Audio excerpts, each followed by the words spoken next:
9 पर हैं और जब आप आए थे तो आपको संख्या 9 की अध्ययन मार्गदर्शिका मिल जानी चाहिए थी। आज रात का हमारा विषय है शैतान और मृत पैगंबर, शैतान और मृत भविष्यद्वक्ता। मैं उत्सुक हूँ उस विषय पर। मुझे लगता है कि यह एक शानदार कार्यक्रम होगा। तो दोस्तों, हमें बहुत खुशी है कि आप यहाँ हैं और बस कुछ ही मिनटों में हम आज शाम को लाइव हो जाएंगे। यदि हम आपके लिए कुछ कर सकते हैं तो कृपया हमें बताएं। बैठकों की इस श्रृंखला में हमने जो 2 काम किए हैं उनमें से एक है निर्णय कार्ड, और आप में से कई लोगों ने भर दिया है कि आपके अगले आध्यात्मिक कदम क्या होंगे। मैं बस ये पुष्टि करना चाहता हूं कि आप अपने निर्णयों में पवित्र आत्मा को आगे बढ़ने और नेतृत्व करने दे रहे हैं। फिर आपको यह भी बता दें कि हम विशेष रूप से एक स्थानीय चर्च के रूप में हम यहाँ आपके अगले कदम में आपकी मदद करने के लिए मौजूद हैं। और इसलिए न केवल मैं बल्कि मैं भी आपसे बात करने के लिए तैयार हूँ। हमारे पास हमारे चर्च के कई नेता भी हैं जो आपके साथ यात्रा करना चाहेंगे यदि आप चाहें, चाहे अगला आध्यात्मिक कदम कुछ भी हो उसे उठाने के लिए। तो हम कार्यक्रम के बाद यहीं रहेंगे। कृपया आकर हमसे बात करें। परंतु पवित्र आत्मा आपके हृदय और मन में जो कार्य कर रहा है उसके प्रति ग्रहणशील रहें। मैं कैसे जानूं कि पवित्र आत्मा कुछ कर रहा है? क्योंकि आप आज रात यहाँ हैं, क्योंकि हमने इस स्थान पर ईश्वर की उपस्थिति को आमंत्रित किया है, क्योंकि हमने हर चीज़ पर उनका आशीर्वाद मांगा है। हम यहाँ यही करने आए हैं और हमारी प्रार्थना यही है कि जैसे धर्म ग्रंथ खुलेगा वैसे ही आपके हृदय और मन भी खुलेंगे। बाइबल कहती है जैसे यीशु को ऊपर उठाया जाएगा वह सभी लोगों को अपनी ओर खींच लेगा। तो दोस्तों, एक बार फिर आपका स्वागत है। हमें बहुत खुशी है कि आप यहाँ हैं। शुरू करने से पहले यह अध्ययन मार्गदर्शिका ज़रूर ले लें। निश्चित रूप से आप जानते हैं कि आपका, दरअसल हम टिकट नंबर नहीं बल्कि नाम बता रहे हैं। हम अपने कार्यक्रम के अंत में कुछ नाम निकालेंगे, कुछ उपहारों के लिए कार्यक्रम। आप में से कुछ लोगों ने मुझसे कहा है कि मुझे प्रकाशित वाक्य पर दानियेल की वह किताब सचमुच चाहिए। आप इसे पाने के लिए बिल्कुल सही जगह पर हैं। इसलिए हम कार्यक्रम के अंत में कुछ नाम पुकारेंगे। इसलिए सुनिश्चित करें कि जब हमारा काम समाप्त हो जाए तो आप कुछ क्षण रुककर कुछ प्राप्त करें। दोस्तों, आपको ढेर सारी शुभकामनाएं। हम आपको बस कुछ ही देर में यहाँ लाइव प्रसारण पर देखेंगे। कुछ खूबसूरत संगीत का आनंद लीजिए।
शुभ संध्या दोस्तों, भविष्यवाणी की उलटी गिनती में आपका फिर से स्वागत है।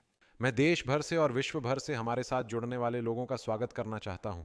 मैं फोर्ट वर्थ क्षेत्र में उपस्थित हमारे दर्शकों का भी अभिवादन करना चाहता हूं। आज रात यहां आने के लिए धन्यवाद। आज रात हम एक बहुत ही महत्वपूर्ण अध्ययन पर विचार करेंगे जिसमें बाइबल की कुछ महत्वपूर्ण सच्चाइयों पर चर्चा होगी। लेकिन हम आपको एक मुफ्त ऑफर के बारे में बताना चाहते हैं। पत्रिका के आश्चर्यजनक तथ्यों में से एक है जिसका शीर्षक है परलोक रहस्य, और ये आज शाम का हमारा निःशुल्क डाउनलोड है। यदि आप पत्रिका की एक प्रति प्राप्त करना चाहते हैं, अभी कोड मिस्ट्री 25 को 4 नंबर पर भेजें, या आप बस स्कैन कर सकते हैं वह QR कोड जो आप अपनी स्क्रीन पर देखते हैं। तो इस पत्रिका की डिजिटल प्रति प्राप्त कर सकेंगे। यह आज शाम हमारे द्वारा पढ़ाए जाने वाले विषय से संबंधित है। मैं आपको यह भी बताना चाहता हूं कि यह पाठ संख्या 9 है जिसे हम आज रात हमारी प्रस्तुतियों की श्रृंखला में देखेंगे।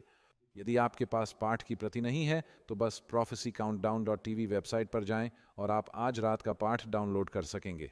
आप कार्यक्रम को विभिन्न भाषाओं में भी देख सकेंगे। हो सकता है कि आप किसी और के साथ लिंक साझा करना चाहें और कहें कि इसे देखिए। आप इस कार्यक्रम को अपनी भाषा में देख सकते हैं। इसका AI के जरिए लाइव अनुवाद किया जा रहा है, तो इसका फायदा उठाइए। खैर दोस्तों, वो हमारे पास एक थीम गीत है जिसे हम रात रात भर गाना पसंद करते हैं और हम इस शाम को सुनते हैं। आइए हम खड़े होकर अपना थीम गीत सुंदर सुंदर गाते हैं। Let's sing together. Beautiful, beautiful, Jesus is beautiful, and Jesus makes beautiful things of my life. Carefully touching me, carefully touching me, causing my eyes to see. Jesus makes beautiful things of my life. Turn your eyes upon Jesus. Let's sing. Turn your eyes upon Jesus. Look full in His wonderful face, and the things of earth, and the things of earth will grow strangely dim in the light of His glory and grace. Amen and amen. आइए हम खड़े ही रहें क्योंकि पादरी Adam आज शाम हमारी आरंभिक प्रार्थना लेकर आ रहे हैं। पिता परमेश्वर प्रभु, हम आपको एक साथ भविष्यवाणी का अध्ययन करने के अवसर के लिए धन्यवाद देते हैं। हम आपको गाने, आराधना करने, धर्म ग्रंथ के पृष्ठ खोलने के विशेषाधिकार के लिए धन्यवाद देते हैं। और हम जो मांग रहे हैं वह है आज शाम पवित्र आत्मा से मुलाकात, कि वह हमारे हृदयों को खोले, कि वह हमारे मनों को धर्मशास्त्र की सच्चाइयों के लिए खोले, लेकिन न केवल उन पृष्ठों पर प्रकट किए गए शब्द, बल्कि यह भी कि वे हमारे जीवन पर कैसे लागू होते हैं और जिस समय में हम रह रहे हैं। प्रभु, मैं उन सभी के प्रति बहुत आभारी हूं जो इस समय हमारे साथ हैं, जो लोग यहाँ क्राउली में कमरे में हैं और जो लोग दुनिया भर में देख रहे हैं। प्रभु, पवित्र आत्मा की उपस्थिति उनके घरों को भर दे, इस स्थान को भर दे। और प्रभु, आज आप अपने प्रत्येक बच्चे को आशीर्वाद दें। हमें जो विशेषाधिकार प्राप्त है उसके लिए हम आपको धन्यवाद देते हैं। और मैं प्रार्थना करता हूँ कि इस कार्यक्रम के अंत में हम यीशु के सुंदर नाम में अद्भुत तरीके से धन्य होंगे। आमीन। कृपया बैठ जाइए। खैर, हमारे पास एक शानदार दावत है। हमारे पास है गाना बजाने वाला दल जो हमारे साथ Dallas fort worth advent ensemble साझा करेगा। हमारे लिए एक आइटम लाएगा जिसका शीर्षक है आधी रात का रोना।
मैं अपने चारों ओर देखता हूँ।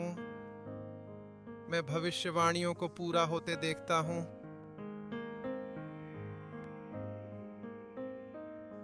और एक समय के संकेत वे हर जगह दिखाई दे रहे हैं। मैं लगभग पिता को पूछते हुए सुन सकता हूँ। वो कहता है, बेटा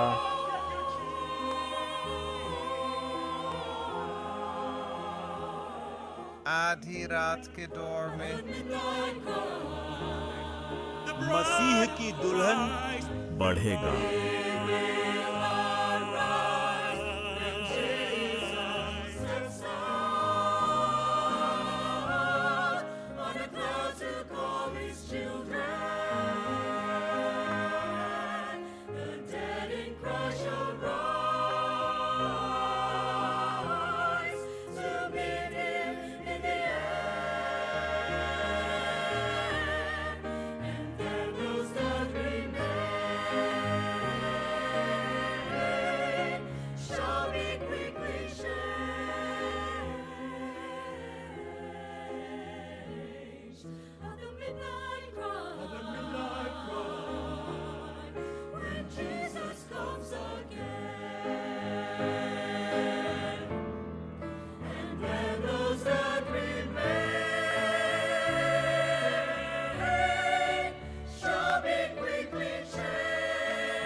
आमीन।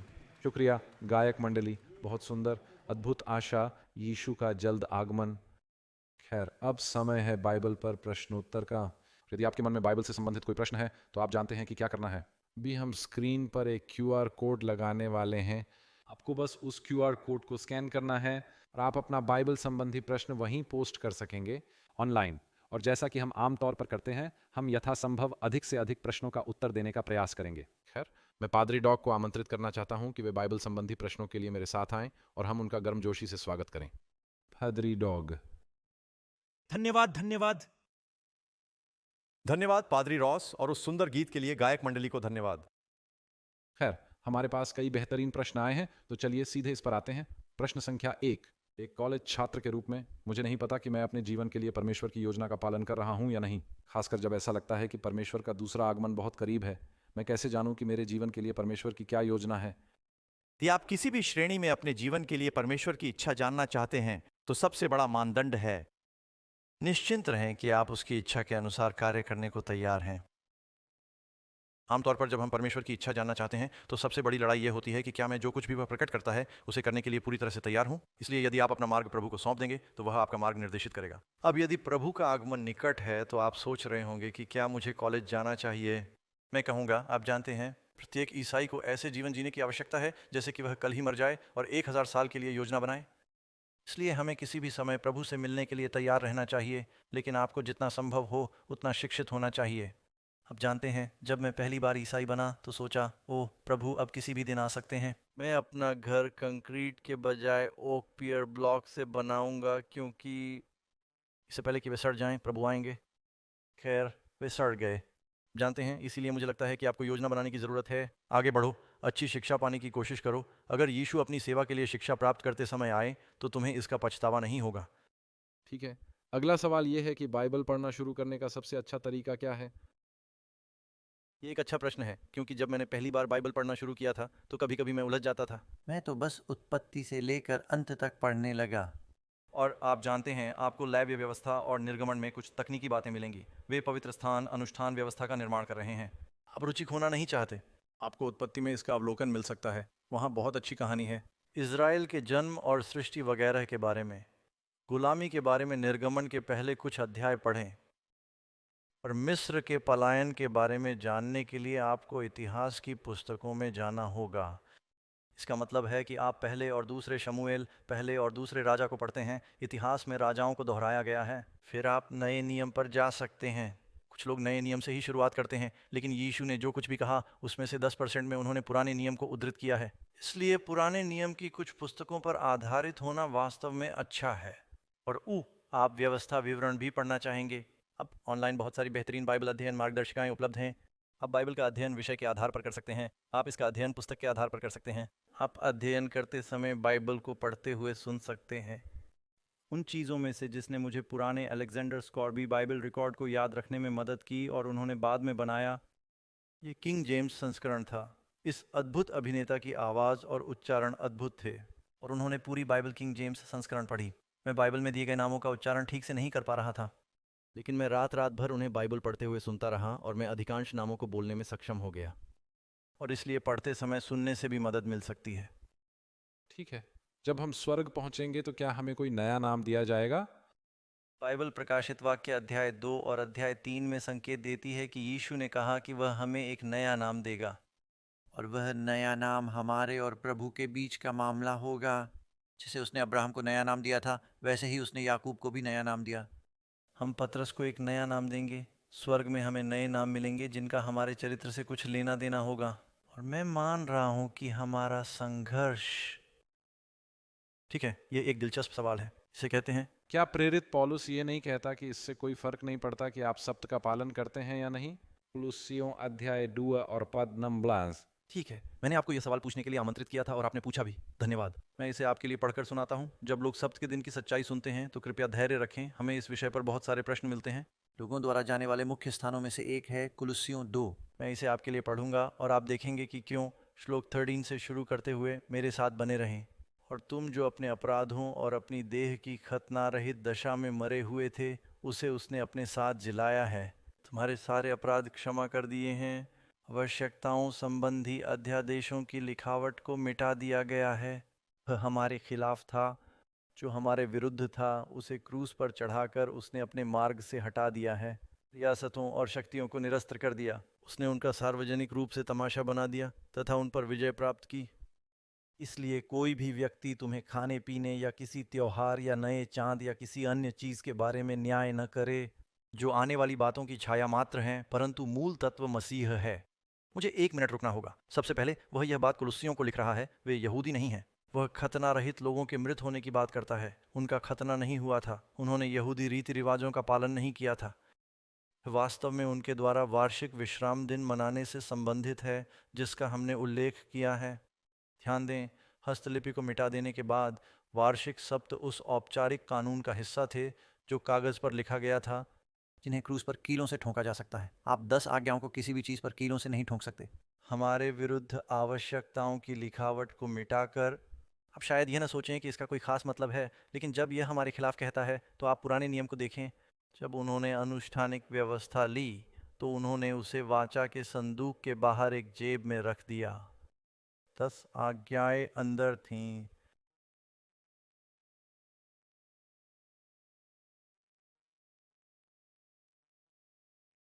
समारोह के कानून गवाह के तौर पर मौजूद थे। इसने हमारे खिलाफ कहा। वह कहता है, हमारे विरुद्ध लिखे गए अध्यादेशों को मिटा दिया जाएगा।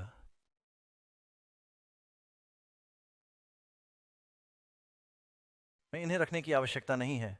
साप्ताहिक चक्र का सप्त, जिसका संबंध हमारे विश्राम और परमेश्वर के उदाहरण का अनुसरण करने से है, यह हर साल होने वाले यहूदी सप्त के खतने से बिल्कुल अलग है। अब हमें मेमनों की बलि नहीं देनी पड़ती। उन सभी को क्रूस पर चढ़ा दिया गया। लेकिन इसमें और 10 आज्ञाओं वाले कमज़ोर सब्बात में बहुत बड़ा फ़र्क है। आमीन। आप उस भाषा को पढ़ें जिसमें वह अध्यादेशों, हस्तलिपि, क्रूस पर चढ़ाए गए मूसा की हस्तलिपि के बारे में बात कर रहे हैं। परमेश्वर ने 10 आज्ञाओं को क्रूस पर नहीं चढ़ाया। पादरी डॉग, इसमें बस इतना जोड़ना है कि इसमें सब्बात का उल्लेख है, जो एक छाया थे। सही है। और अनुष्ठानिक कानून में कुछ खास पर्व होते थे जिन्हें सप्त के दिन और वे सप्ताह के किसी भी दिन पढ़ सकते थे। अतः हम इस अनुच्छेद में 7वें दिन सब्त के बारे में बात नहीं कर रहे हैं। बिल्कुल सही, इसमें एक छोटा सा एस है। ठीक है, एक और सवाल है। सब्बात के दिन चर्च जाने के अलावा सबसे अच्छी बात क्या है? क्या मैं अपने पोते पोतियों को पार्क ले जा सकता हूँ या कुत्तों को घुमाने ले जा सकता हूँ? मुझे क्या करना चाहिए? हाँ, खैर ऊपर बताई गई सभी बातें, अपने बच्चे को सैर पर ले जाना अच्छा विचार है, वरना आपको दूसरे परिणाम भुगतने पड़ेंगे और सब्त के दिन काम करना पड़ेगा। लेकिन आप जानते हैं, अगर आपके पास खेत है तो आपको अपनी गायों का दूध निकालना होगा, आपको अपनी बकरियों का दूध निकालना होगा। कुछ चीज़ें ऐसी होती हैं जिन्हें परमेश्वर समझता है। मैं कहूँगा कि तुम्हें अपनी फसल नहीं काटनी चाहिए, मैं आमतौर पर एक दिन इंतजार कर सकता हूँ, लेकिन बाइबल कहती है कि आपको अपने पशुओं को यथासंभव आराम देना चाहिए। और बच्चों को पार्क ले जाओ, बच्चे अपनी पैंट में ही रहते हैं, उनके लिए बाहर निकलकर प्रकृति में दौड़ना अच्छा लगता है। मुझे नहीं लगता कि उन्हें खेलों में शामिल होना चाहिए, लेकिन उन्हें प्रकृति की सैर पर जाने दीजिए। ऐसे लोगों से मिलना अच्छा है जिन्हें बाइबल अध्ययन की ज़रूरत हो, अन्य विश्वासियों के साथ मिलना, बाइबल अध्ययन समूह का हिस्सा बनना, गाना गाना, संगीत समूह का हिस्सा बनना। हमारे चर्च, पादरी रॉस और मैं दोनों ग्रेनाइट बे, कैलिफोर्निया में एक चर्च में पादरी के रूप में कार्यरत हैं। हम उन सभी चीज़ों पर नज़र नहीं रख सकते जो वे कर रहे हैं। स्वास्थ्य व्याख्यान और संगीत कार्यक्रम और बाइबल अध्ययन और बपतिस्मा कक्षा और ये सब चीज़ें पूरे दिन चलती रहती हैं। अतः इस दिन आप बहुत सी अद्भुत चीज़ें कर सकते हैं जिन्हें इसकी पवित्र प्रकृति के अनुरूप पवित्र माना जाता है। ठीक है, प्रकाशित वाक्य में परमेश्वर के सिंहासन के चारों ओर वर्णित 4 जीवित प्राणियों या 4 पशुओं का क्या अर्थ है? ठीक है, अब ध्यान रखें कि प्रकाशित वाक्य में बहुत सारे प्रतीक हैं। तुम्हें मिल गया है, तुम्हें पता है, तुम्हारे पास ड्रैगन है, तुम्हारे पास 7 आंखों और 7 सींगों वाला एक मेमना है और उसमें परमेश्वर की 7 आत्माएं हैं। फिर आपको परमेश्वर के सिंहासन के चारों ओर ये 4 प्राणी मिलेंगे। बाइबल में 4 सामान्यतः एक ऐसी संख्या है जो किसी सार्वभौमिक चीज़ का प्रतिनिधित्व करती है। तुम्हारे पास 4 स्वर्गदूत हैं जो पृथ्वी के चारों कोनों में जाते हैं अपने चुने हुए लोगों को इकट्ठा करने के लिए। आपके पास 4 देवदूत हैं जो दूसरे आगमन से पहले दुनिया पर आने वाली कलह की हवाओं को रोक रहे हैं। सिंहासन के चारों ओर 4 प्राणी सिंहासन पर बैठे व्यक्ति के विभिन्न गुणों को दर्शा रहे हैं। कहते हैं, मैं एक बाज की तरह हूँ, एंड शेर जैसा है, एंड बैल जैसा है, एंड आदमी जैसा है। आपको ये सबसे पहले कहाँ मिलेगा? प्रकाशित वाक्य में नहीं, ये यहेजकेल में है। याद है मैंने क्या कहा था? प्रकाशित वाक्य में 404 आयतों को समझने की कुंजी। प्रकाशित वाक्य के 404 श्लोकों में से 268 श्लोक आप पुराने नियम में पा सकते हैं।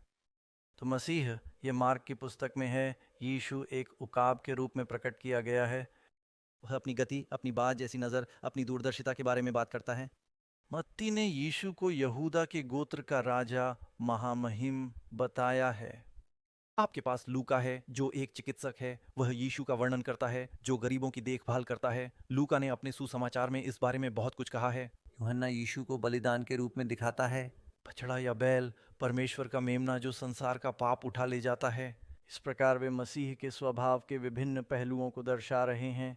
ठीक है, अगला सवाल जो हमारे पास है, क्या आप दूसरे आगमन से ठीक पहले आने वाले क्लेश के दौरान भी पश्चाताप कर सकते हैं और बचाए जा सकते हैं? एक समय ऐसा आता है जब परिवीक्षा समाप्त हो जाती है और बहुत देर हो चुकी होती है। किसी ने एक रब्बी से पूछा, पश्चाताप करने का सबसे अच्छा समय क्या है? उसने कहा, जीवन का आखिरी दिन। और उन्होंने कहा, अच्छा, अगर तुम्हें पता ही ना हो कि तुम्हारे जीवन का आखिरी दिन क्या है तो क्या होगा? उसने कहा, बिल्कुल, यह आपके जीवन का अंतिम दिन हो सकता है। हर दिन एक उपहार है मित्रों। आप जानते हैं, नूह के दिनों में बारिश आने से पहले सभी जानवर जहाज में प्रवेश कर गए थे। नूह दरवाजे पर खड़ा था, उन्होंने अपनी अंतिम अपील की। सभी ने एक दूसरे की ओर देखा और उन्होंने नीले आकाश की ओर देखा और कहा, ठीक है, अभी बारिश नहीं हुई है। कोई और अंदर नहीं जा रहा है, मैं भी अंदर नहीं जा रहा हूँ। और फिर दरवाज़ा बंद हो गया, उनकी परिवीक्षा समाप्त हो गई। जब अंतिम 7 विपत्तियाँ आनी शुरू होती हैं, तब तक बहुत देर हो चुकी होती है। यहीं पर यीशु ने प्रकाशित वाक्य 22 में घोषणा की, जो न्यायी है वह शांत रहे। मैं जॉन को देखता हूँ क्योंकि वह एक वास्तविक विशेषज्ञ है, वह मुझे प्रश्नों का उत्तर देने देता है, लेकिन उसने प्रकाशित वाक्य पर पाठ लिखे हैं। न्यायी को अन्यायी रहने दो, जो गंदा है उसे गंदा रहने दो, जो धर्मी है उसे धर्मी ही रहने दो, जो शुद्ध है उसे शुद्ध रहने दो। उस समय टीम बदलने का कोई सवाल ही नहीं है। अभी दया का द्वार खुला है। आप नहीं जानते कि यह कितना अद्भुत अवसर है, लेकिन ईश्वर की कृपा की भी एक सीमा होती है। तो शैतान को टाल मत करो। नरक उन लोगों से भर जाएगा जो कल ही प्रभु की ओर मुड़ने की योजना बना रहे हैं। आज अगर तुम उसकी आवाज़ सुनो तो अपना दिल कठोर मत करो। दिल ठीक है, अगला प्रश्न, यदि स्वर्ग में शैतान विद्रोह करने में सक्षम था तो क्या यह संभावना है कि मैं स्वर्ग जाने के बाद पाप करूं और बाहर निकाल दिया जाऊं? आप जानते हैं, आप ऐसा करने के लिए स्वतंत्र होंगे, लेकिन बाइबल वादा करती है कि ऐसा फिर कभी नहीं होगा। अनंत काल तक हम यीशु के हाथों में निशान देखेंगे जो दिखाते हैं कि परमेश्वर प्रेम है। हम शैतान द्वारा लगाए गए इस भयानक आरोप को कभी नहीं भूलेंगे कि स्वार्थी जीवन जीने से हमें अधिक स्वतंत्रता मिलेगी। ये बहुत बड़ा झूठ है। प्यार पाने से ज़्यादा देना अच्छा लगता है। प्यार ही खुशी का असली स्रोत है, और आप जानते हैं खुशी की कुंजी खुशी की तलाश नहीं है। खुशी की कुंजी पवित्रता की तलाश में है। पवित्रता की तलाश में आप खुशी से टकराएंगे। यही तरीका है, और इसीलिए यीशु ने कहा, जो अपना जीवन खो देता है वह उसे पालेगा, लेकिन जो अपना जीवन स्वयं खोजने का प्रयास करेगा वह उसे खो देगा। इसलिए जब आप अपना जीवन प्रभु को सौंप देते हैं तभी आप वास्तव में जीना शुरू करते हैं। क्या मैंने सवाल का जवाब दिया? हाँ, मुझे लगता है आपने दे दिया। ठीक है, मुझे यकीन नहीं था। कभी कभी मैं अपनी ही आवाज़ से विचलित हो जाता हूँ, और मैं ठीक हूँ। ठीक है, तो सवाल नंबर 9, अगर दाखरस पीना गलत है तो यीशु ने शादी में पानी को दाखरस में क्यों बदल दिया? बाइबल में शराब शब्द का प्रयोग किण्वित शराब के लिए किया जाता है, जिसके बारे में हम आमतौर पर सोचते हैं, लेकिन शराब शब्द का प्रयोग ताज़े अंगूर के रस के लिए भी किया जाता है। बाइबल में परमेश्वर हमें बताता है कि शराब पीना बहुत बुरा विचार है।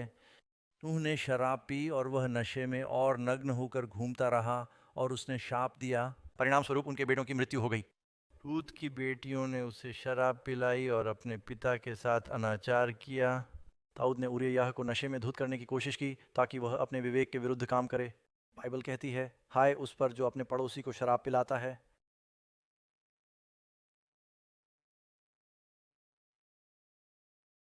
अगले 24 घंटों में टेक्सास में होने वाली दुर्घटनाओं में से 50% से अधिक दुर्घटनाएं शराब से जुड़ी होंगी। जिन अपराधों के कारण लोगों को जेल जाना पड़ता है, उनमें से आधे से अधिक अपराध शराब के कारण होते हैं। मैं भूल गया, लेकिन लगभग आधे जन्म दोष इससे जुड़े हो सकते हैं। शराब। तो एक मसीही को इसका कितना समर्थन करना चाहिए? जब यीशु ने पानी को दाखरस में बदल दिया तो बाइबल कहती है, जैसे अंगूर के गुच्छे में नई दाखरस होती है, वैसे ही यीशु ने ताज़ा अंगूर का रस बनाया। यीशु ने किसी पार्टी के लिए 60 गैलन शराब नहीं बनाई थी। जब यीशु ने शिष्यों के साथ अंतिम भोज किया तो उसने कहा, यह प्याला लो, इसे पी लो। मैं इसे तब तक नहीं पीऊंगा जब तक मैं पिता के राज्य में तुम्हारे साथ नया दाखरस न पी लूं। नई दाखरस। वह कहते हैं कि इसलिए फसह और प्रभु भोज सेवा को माना जाता है। अखमीरी रोटी। रस को अकिन्वित किया जाना चाहिए। किण्वन सड़ने की एक प्रक्रिया है। यीशु नहीं चाहते कि हम प्रभु भोज में खमीर या खमीर का प्रयोग करें। ठीक है, खैर अब शाम के हमारे सवालों का समय हो गया है। बेशक कल शाम हम बाइबल से जुड़े और भी सवालों के जवाब देंगे। आप अपना बाइबल से जुड़ा सवाल हमें कैसे भेज सकते हैं? बस QR कोड स्कैन करें, हम इसे स्क्रीन पर डाल देंगे। आप इसे वहां देख सकते हैं और अपने फोन से स्कैन कर सकते हैं। हम आपको ऐप पर ले जाएंगे जहां आपको बस अपना बाइबल संबंधी प्रश्न टाइप करना होगा। हम यथासंभव अधिक से अधिक प्रश्नों के उत्तर देने का प्रयास करेंगे। खैर, आज शाम पादरी रयान और जैकी द्वारा ऐसे समय में हमारे लिए एक विशेष संगीत कार्यक्रम प्रस्तुत किया जाएगा।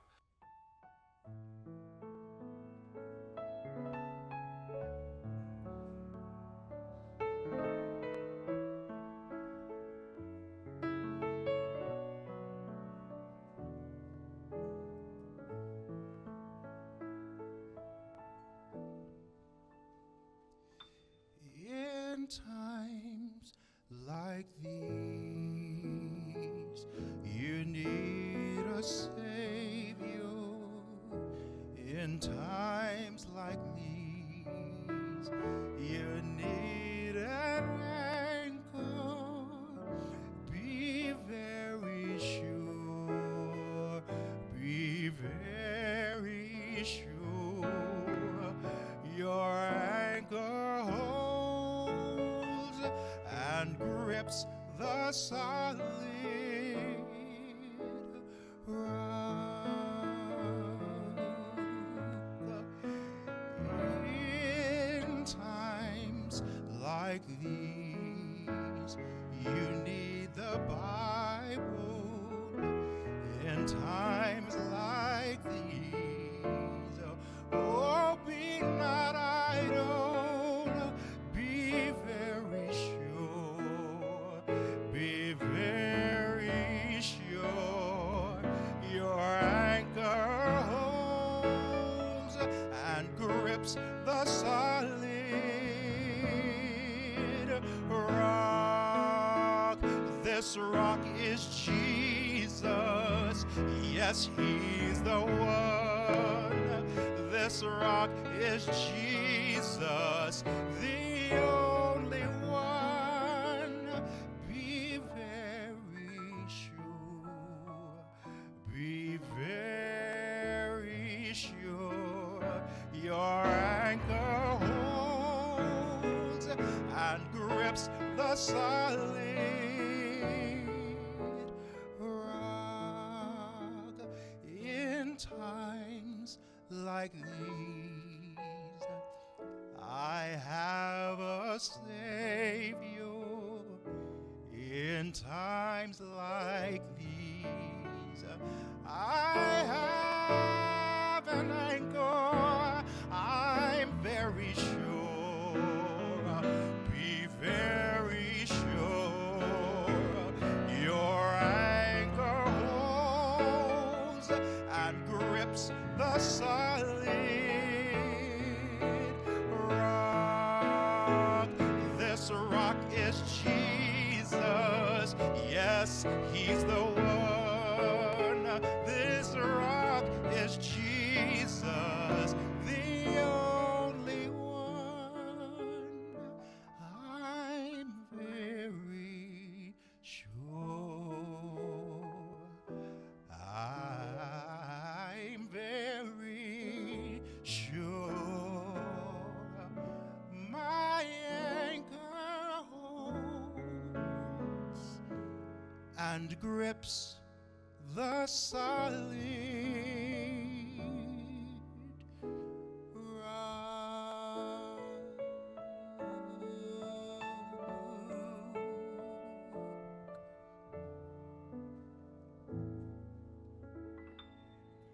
अमीन। शुक्रिया, शुक्रिया रयान।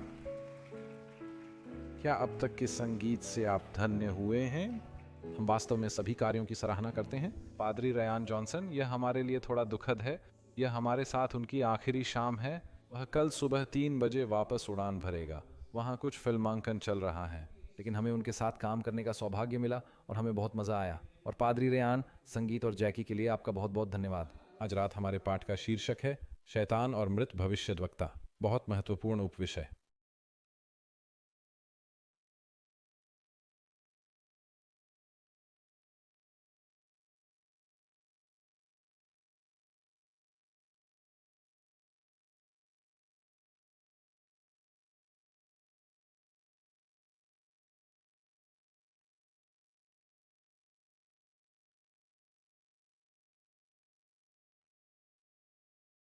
दोस्तों, एक बार फिर भविष्यवाणी की उलटी गिनती में आपका स्वागत है। अगला सेमिनार क्या है? और हमें बहुत खुशी है कि आप हमारे साथ यहाँ शामिल हो रहे हैं। क्रॉले, टेक्सास में लोगों की इतनी आस्थावान उपस्थिति देखकर अच्छा लगा, और हम जानते हैं कि देश भर में और दुनिया के अन्य हिस्सों में भी लोग इसे देख रहे हैं। हम आपका भी स्वागत करते हैं। इस ब्रॉड को ले जाने के लिए 3ABN को बहुत बहुत धन्यवाद। साथ ही गुड न्यूज़ टेलीविज़न AFTV भी।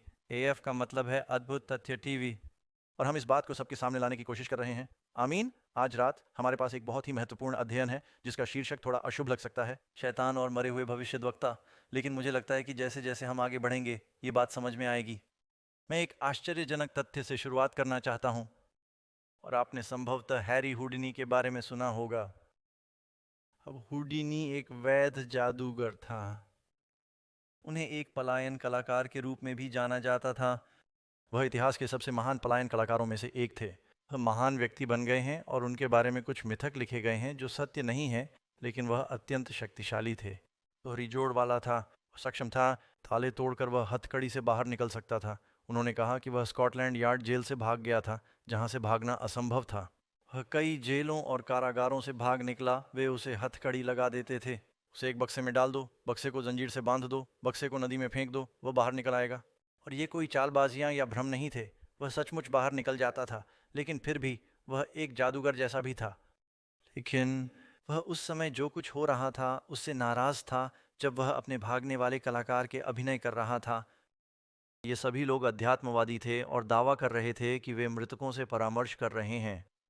और हुडिनी को यह बात ज़रा भी पसंद नहीं आई, और इसलिए उन्होंने नकली लोगों को उजागर करने की कोशिश शुरू कर दी। अध्यात्मवादियों और माध्यमों के बारे में उन्होंने खुद को नकली अध्यात्मवादियों के संकट के रूप में प्रस्तुत किया। सोसाइटी ऑफ अमेरिकन मैजिशियन के अध्यक्ष थे। शायद उन्हें पता था कि ऐसी कोई चीज़ होती है, और वह पेशेवर बने रहने और धोखाधड़ी को उजागर करने के लिए बहुत उत्सुक थे। खैर, वह बहुत सफल रहा और वह एक के बाद एक भागने की प्रक्रिया को पार करता रहा। लेकिन जब वह 71 वर्ष के थे तब उन्हें अपेंडिसाइटिस की गंभीर बीमारी हो गई और वे उसे समय पर पकड़ नहीं पाए और उसकी मौत हो गई। उनकी मृत्यु 23 अक्टूबर को हुई। वह कौन सा दिन है? हेलोवीन, इल्गुबे ईशिम्यू। और फिर इन सभी अध्यात्मवादियों ने कहा उसे इसलिए बाहर निकाला गया क्योंकि वह बुरी आत्माओं से लड़ रहा था। लेकिन अगर आप ध्यान से सुने, वह हमसे संपर्क करने वाला है, और इसलिए उसके बाद कई वर्षों तक उसकी पत्नी बेस हेलोवीन पर अन्य अध्यात्मवादियों के साथ मिलते थे और वे कोशिश करते थे हुडनी से संपर्क करें। और आज भी ऐसे लोग हैं जो कहते हैं हम हुडनी से संपर्क करने की कोशिश करेंगे इन माध्यमों से, लेकिन अब तक जहाँ तक हम जानते हैं कोई सफलता नहीं मिली है। इसका एक कारण है, जैसा कि बाइबल कहती है, जीवित लोग जानते हैं कि वे मरेंगे, परंतु मरे हुए कुछ भी नहीं जानते। अब आप सोच रहे होंगे कि हम भविष्यवाणी के संबंध में इस तरह के विषय पर क्यों बात कर रहे हैं। मैं आपको बाइबल की एक कहानी बताना चाहता हूँ। मेरे पास आपको पूरी कहानी पढ़कर सुनाने का समय नहीं है, लेकिन यदि आप प्रथम शमूएल अध्याय 28 को देखें तो आप पूरी कहानी पढ़ सकते हैं। राजा शाऊल एक अच्छा राजा था, परमेश्वर द्वारा चुना गया, आत्मा से भरा हुआ, लेकिन वर्षों से वह घमंडी हो गया और यह बदतर होता चला गया जब तक कि उसने परमेश्वर की आत्मा को दूर नहीं भगा दिया।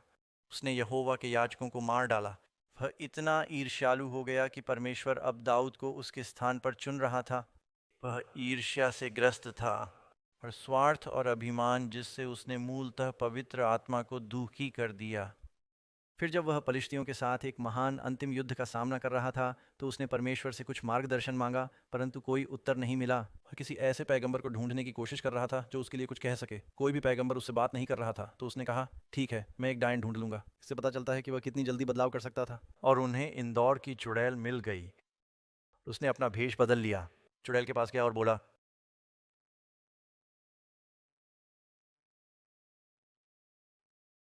वह अपने मंत्रों और रीति रिवाजों से गुजरी और बोली, ओह, मैं इस आदमी और इस प्राणी को देख रहा हूँ। यह प्रेत प्रकट हुआ है जो दावा कर रहा है कि वह पैगंबर सैमुअल है। कुछ लोग आश्चर्य करते हैं, क्या वह सचमुच सैमुअल था? क्या शैतान के पास मरे हुओं को जिंदा करने की ताकत है? नहीं। क्या उसके पास भ्रम पैदा करने की शक्ति है? हाँ। यह दुष्ट आत्मा जो शमूएल नबी का रूप धारण कर रहा था, शाऊल को एक पूरी तरह से निराशाजनक संदेश दे रहा था। कल जब तुम्हारे बेटे मर जाएंगे तब तुम मेरे साथ रहोगे और दाऊद राजा होगा। उसने कुछ सच्चाई को निराशा के साथ मिलाया और अगले दिन युद्ध में निराश होकर, घायल होकर राजा शाऊल अपनी तलवार पर गिर पड़ा और आत्महत्या कर ली। तो फिर प्रकाशित वाक्य की पुस्तक में इसका क्या महत्व है? यदि आप अपनी बाइबल लें और प्रकाशित वाक्य अध्याय 16 पर जाएं, आपको यह समझने की ज़रूरत है कि बाइबल मृतकों के बारे में क्या कहती है, क्योंकि शैतान इस विचार का फ़ायदा उठाने जा रहा है कि हम लोगों को धोखा देने के लिए मृतकों से संवाद कर सकते हैं। यदि आप प्रकाशित वाक्य 16 में देखें तो आपको 7 अंतिम विपत्तियाँ मिलेंगी, और अगर आप पद 12 पर जाएं तो यह छठी विपत्ति है। वैसे 7वीं विपत्ति दूसरा आगमन है। छठी विपत्ति में स्वर्गदूत ने अपना कटोरा महानदी फरात पर उंडेला और उसका पानी सूख गया। ये दिलचस्प है क्योंकि फरात नदी वास्तव में इस समय सूख रही है। लेकिन ये तृप्ति नहीं है, चिंता मत करो, ताकि पूर्व के राजाओं का मार्ग तैयार हो सके। पूर्व के राजाओं का मार्ग क्यों? आप में से कुछ लोग जो शुरू से यहाँ थे याद करेंगे कि सेनापति साइरस ने फरात नदी के पानी की दिशा मोड़ दी थी, जिससे बाबुल की ओर जाने वाला पानी सूख गया। उसके सैनिक दीवार के नीचे से आगे बढ़े। फरात नदी का पानी बेबीलोन के पतन का अग्रदूत है। और मैंने मेंढकों जैसी 3 अशुद्ध आत्माएं देखीं। यह मिस्र की विपत्तियों में से एक थी।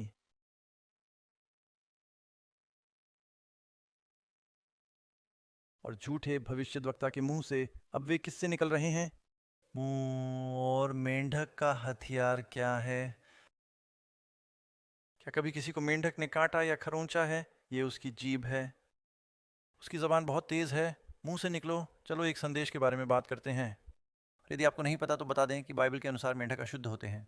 तो ये एक अशुद्ध संदेश है क्योंकि वे चिन्ह दिखाने वाली दुष्ट आत्माएं हैं जो पृथ्वी और सारी दुनिया के राजाओं के पास जाकर उन्हें सर्वशक्तिमान ईश्वर के महान दिन की लड़ाई के लिए इकट्ठा करते हैं। इस महान युद्ध में जाने से पहले शाऊल की मुलाकात एक चुड़ैल से हुई। हालांकि चुड़ैल ने उसे एक आत्मा के माध्यम से धोखा दिया था। उसके आदमियों का सारा साहस खत्म हो गया क्योंकि राजा हतोत्साहित हो गया था और वे बुरी तरह पराजित हुए। परमेश्वर कहते हैं श्लोक 15, देखो यदि आपके पास सामान्य लाल अक्षर वाला संस्करण बाइबल है तो आप देखेंगे कि यह शब्द लाल नहीं है।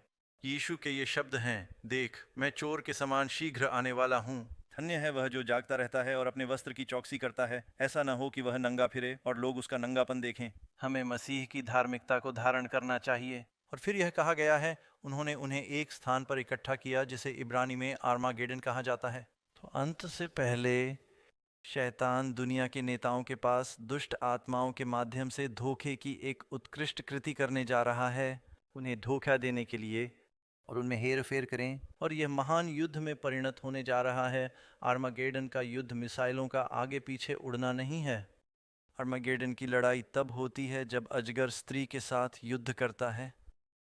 यह तब होता है जब यीशु अपने सफ़ेद घोड़े पर सवार होकर स्वर्ग से नीचे आते हैं और उसके मुंह से तलवार निकल रही है। यह सत्य और असत्य के बीच की लड़ाई है। जो लोग मसीह का अनुसरण करते हैं और जो नहीं करते हैं, वे जिनके पास परमेश्वर की मुहर है और वे जिनके पास पशु की छाप है। जो लोग सोचते हैं कि आर्मागेडन की लड़ाई देशों के बीच होगी, उन्हें ये बात डगलस मैकार्थर से मिलती है जब वे सेवानिवृत्त हुए थे। उन्होंने कहा कि यदि हम अपनी समस्याओं को सुलझाने के लिए विश्व युद्धों के अलावा कोई और न्याय संगत उपाय नहीं खोजते हैं, आर्मागेडन हमारे दरवाजे पर है। और लोगों ने मैकार्थर के इस उद्धरण को लिया और उन्होंने मान लिया कि आर्मागेडन एक सैन्य संघर्ष होना चाहिए। लेकिन बाइबल ऐसा नहीं सिखाती। बाइबल में सबसे बड़ा युद्ध मसीह और शैतान के बीच है। रूस और चीन और अमेरिका और इन सभी विभिन्न देशों के बीच नहीं है। यीशु ने कहा कि संसार में अंत तक युद्ध और युद्ध की अफवाहें चलती रहेंगी, लेकिन बड़ा युद्ध वह युद्ध है जहां यीशु हमें छुड़ाने के लिए आता है। और यह एक ऐसा युद्ध है जिसमें शैतान उन लोगों का विनाश करना चाहता है जिनके पास परमेश्वर की मुहर है और जो पशु या उसकी छवि की पूजा नहीं करते हैं। ठीक है, क्या यह स्पष्ट है? हमें यह समझने की ज़रूरत क्यों है कि मरे हुओं के साथ क्या होता है। अब यह एक संवेदनशील विषय है। यहाँ शायद कोई नहीं है। अगर आप वयस्क हैं तो किसी न किसी तरह से आपको किसी मौत ने छुआ नहीं है। यह माता पिता, जीवन साथी, भाई बहन हो सकते हैं, बच्चे, मेरे लिए उपरोक्त सभी। और मैं जानता हूँ कि जब आप किसी प्रियजन को खो देते हैं तो यह बहुत कठिन होता है। यह एक भयानक शून्य छोड़ता है। मृत्यु बहुत स्थायी है, इसलिए मैं इस बारे में असंवेदनशील नहीं होना चाहता, लेकिन आपको यह जानना आवश्यक है। क्या यह कि मरे हुए लोग पुनरुत्थान तक मरे हुए ही रहते हैं?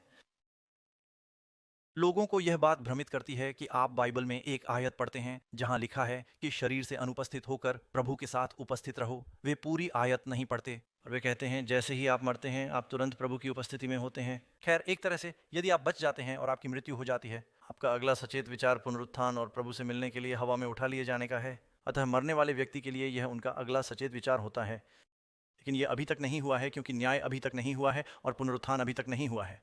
अभी तक कुछ नहीं हुआ है। और यीशु ने कहा कि मरे हुए सो रहे हैं। इसलिए जब लोग कहते हैं मैं अपने मृत प्रियजन से बात करवा रहा हूँ, खैर हो सकता है कि उनके पास यादें हों जो उनके पास आ रही हों। उन्हें ऐसा महसूस हो सकता है कि जिस व्यक्ति के साथ उन्होंने अपना अधिकांश जीवन बिताया है वह उन्हें प्रभावित कर रहा है। लेकिन यह भी हो सकता है कि बुरी आत्माएं उन्हें प्रभावित कर रही हों। तो आपको यह बात बिल्कुल साफ समझ लेनी चाहिए कि मरे हुए लोग जिंदा लोगों से बात नहीं करते। क्या आपको पता है कि बाइबल इसकी मनाही करती है? बाइबल कहती है कि जो कोई भी मरे हुओं से संपर्क करने की कोशिश करता है निषिद्ध है। उन लोगों को माध्यम और चुड़ैल कहा जाता था, अध्यात्मवादी। बाइबल में इसकी सख्त मनाही है। फिर भी मैं ईसाइयों को हमेशा यह कहते सुनता हूँ, ओह मैंने उन्हें सुना, वे मुझसे बात कर रहे थे। उनका कहना है कि हम मृतकों से बात नहीं करते। शायाह ने कहा, क्या जीवित लोगों को मरे हुओं से सलाह लेनी चाहिए? जादूगरों के पास जाकर झांकना और बुदबुदाना चाहिए? व्यवस्था और गवाही के अनुसार, अर्थात व्यवस्था और भविष्यद्वक्ताओं के अनुसार, यदि वे इस वचन के अनुसार नहीं बोलते तो उनमें कोई प्रकाश नहीं है। तो दोस्तों, जब हम ये जान लेंगे कि बाइबल जीवन और मृत्यु के बारे में क्या कहती है, तो हमें इसका उत्तर कहाँ से मिलेगा? पादरी डॉग या बाइबल में यीशु से? तो आज रात हम बाइबल से उद्धरण देंगे। ध्यान से सुनो, ठीक है? प्रश्न संख्या 1, क्या वह आत्मा थी जिसे इस चुड़ैल ने बुलाया था? इंदौर की चुड़ैल ने। क्या शमूएल सचमुच भविष्यवक्ता था? बाइबल क्या कहती है? प्रथम राजा 22 पद 21। एक आत्मा आगे आई और प्रभु के सामने खड़ी हो गई और कहा, मैं जाकर झूठ बोलने वाली आत्मा बन जाऊंगी। क्या झूठ बोलने वाली आत्माएं होती हैं? क्या उसके सभी भविष्यद्वक्ताओं के मुंह से झूठे भविष्यद्वक्ता निकले हैं जो झूठी आत्माओं के बहकावे में आ रहे हैं? और आप ये महसूस करते हैं कि हर पादरी जो यीशु के नाम का उपयोग करता है, हर पादरी जो बाइबल रखता है, वह सच नहीं बोल रहा है। भेड़ों के भेष में कुछ भेड़िए हैं। यीशु ने कहा, सावधान रहो। दूसरे आगमन के बारे में बोलते हुए यीशु ने पहली बात कही, सावधान रहो, झूठे मसीह और झूठे भविष्यद्वक्ता होंगे। शैतान को पता चलता है कि वह अंदर से अधिक नुकसान करता है। इसमें क्या लिखा है? पहला इतिहास 10:13। अतः शाऊल अपनी विश्वासघात के कारण मर गया, जो उसने यहोवा के विरुद्ध किया था, क्योंकि उसने यहोवा का वचन नहीं माना था। हमें प्रभु के वचन का पालन करना है, और इसलिए भी क्योंकि उन्होंने मार्गदर्शन के लिए एक माध्यम से परामर्श लिया था, उसकी मृत्यु हो गई। ऐसा करने के लिए यह परमेश्वर की योजना नहीं है कि हम जाकर उससे बात करें। ज्योतिषी, अब खगोल विज्ञान आकाश का वैध अध्ययन है, और मैं अंतर्राष्ट्रीय अंतरिक्ष स्टेशन पर जाने वाला पहला पादरी बनना चाहूँगा। ये बहुत अच्छा होगा, लेकिन ये ज्योतिष से अलग है।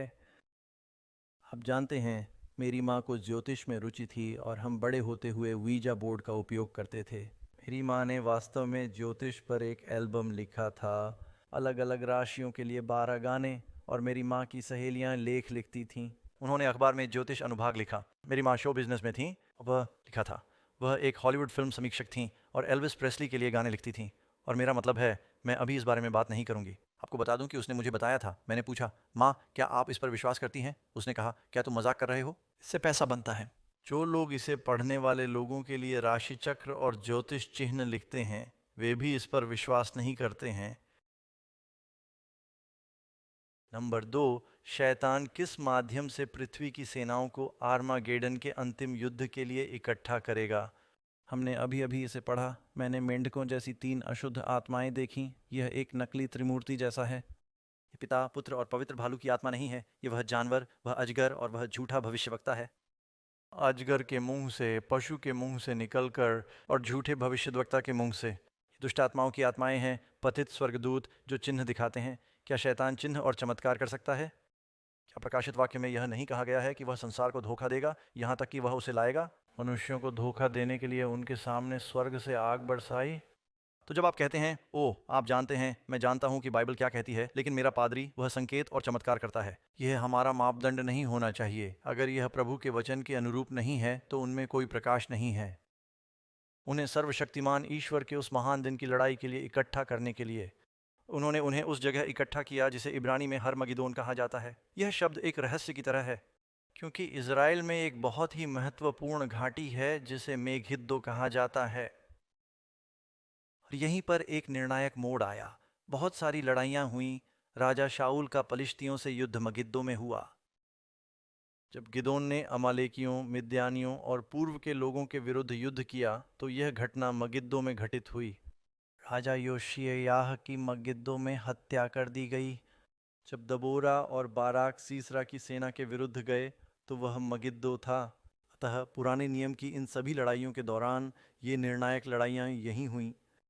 अब वन बाइबल अनुवादक जब वे कहते हैं आर्मागेडन का क्या मतलब है, जहाँ तक मुझे पता है इसका मतलब है मगिद्दो की हरमा पहाड़ी। मगिद्दो की पहाड़ी, मगिद्दो असल में एक घाटी है। लेकिन न्यायों के अध्याय 6 में गिदोन की कहानी में जब इब्रानी भाषा में कहा गया है, यहोवा ने गिदोन से कहा, क्या तुम जानते हो कि इसका अनुवाद क्या है? हरमा गिदोन। तो शायद ये गिदोन के युद्ध की ओर इशारा कर रहा है, जहाँ गिदोन के पास केवल 300 सैनिक थे और तलवार और दीपक और आवाज़ तुरही का उपयोग करते हुए उन्होंने लगभग 10 लाख की सेना को परास्त कर दिया। मेरा मतलब है वे समुद्र की रेत जैसे थे। अंतिम दिनों में परमेश्वर के लोग दीपक के द्वारा जयवंत होंगे। तेरा वचन मेरे पाँव के लिए दीपक है, और तलवार अर्थात परमेश्वर का वचन किसी भी दोधारी तलवार से कहीं ज़्यादा तेज है। तुरही, अपनी आवाज़ तुरही की तरह ऊंची करो। बाइबल के लिए 3 प्रतीक। तो हो सकता है यह रहस्योद्घाटन इस ओर इशारा कर रहा हो, मगिद्दो घाटी में गिदोन की लड़ाई। यह एक रहस्य की बात है, लेकिन यह इसी के बारे में बात कर रहा है। इज़राइल में विभिन्न सेनाओं के एकत्र होने का इंतज़ार मत करो। और वे वहाँ पर सैकड़ों हजारों वर्षों से एक दूसरे पर गोली चलाते आ रहे हैं। दरअसल यह लोगों को भ्रमित कर सकता है। ठीक है, आपके मरने के बाद क्या होता है, इस बारे में समुदाय के लोग क्या सोचते हैं? मुझे लगता है कि हमारे पास सड़क पर कुछ आदमी के वीडियो हो सकते हैं। खैर, मेरी संस्कृति में, मैं बौद्ध धर्म में पला बड़ा हूँ और मेरी संस्कृति में पुनर्जन्म की मान्यता है। मुझे क्या लगता है अगर हम अविश्वासी हैं तो मरने पर क्या होगा? मेरा मानना है कि हम नरक में जाएंगे और अनंत काल तक जलते रहेंगे। लेकिन मैं विश्वास करता हूँ कि यदि हम परमेश्वर के नियमों का पालन करेंगे तो हम स्वर्ग में उसके साथ होंगे। ओह, शायद कुछ भी नहीं। मुझे विश्वास है कि आप हमारे साथ होंगे, स्वर्ग में परमेश्वर के साथ। बिल्कुल, भूत 1000% असली होते हैं। किसी ऐसे व्यक्ति के रूप में जो 24 घंटे भूतों को देखता है, मैं पुष्टि कर सकता हूँ। मेरा मानना है कि भूत निश्चित रूप से मेरे लिए हैं। व्यक्तिगत रूप से यह प्रियजन है, हमेशा से ही प्रियजन रहे हैं। लेकिन वे लोग हो सकते हैं जिनके पास से आप आमतौर पर सड़क पर गुजरते हैं। कोई पूरी तरह से अनजान व्यक्ति। 1000% मानता हूँ कि भूत वास्तविक होते हैं। भूत आत्मा की ऊर्जा है, संभवतः मृत लोगों की।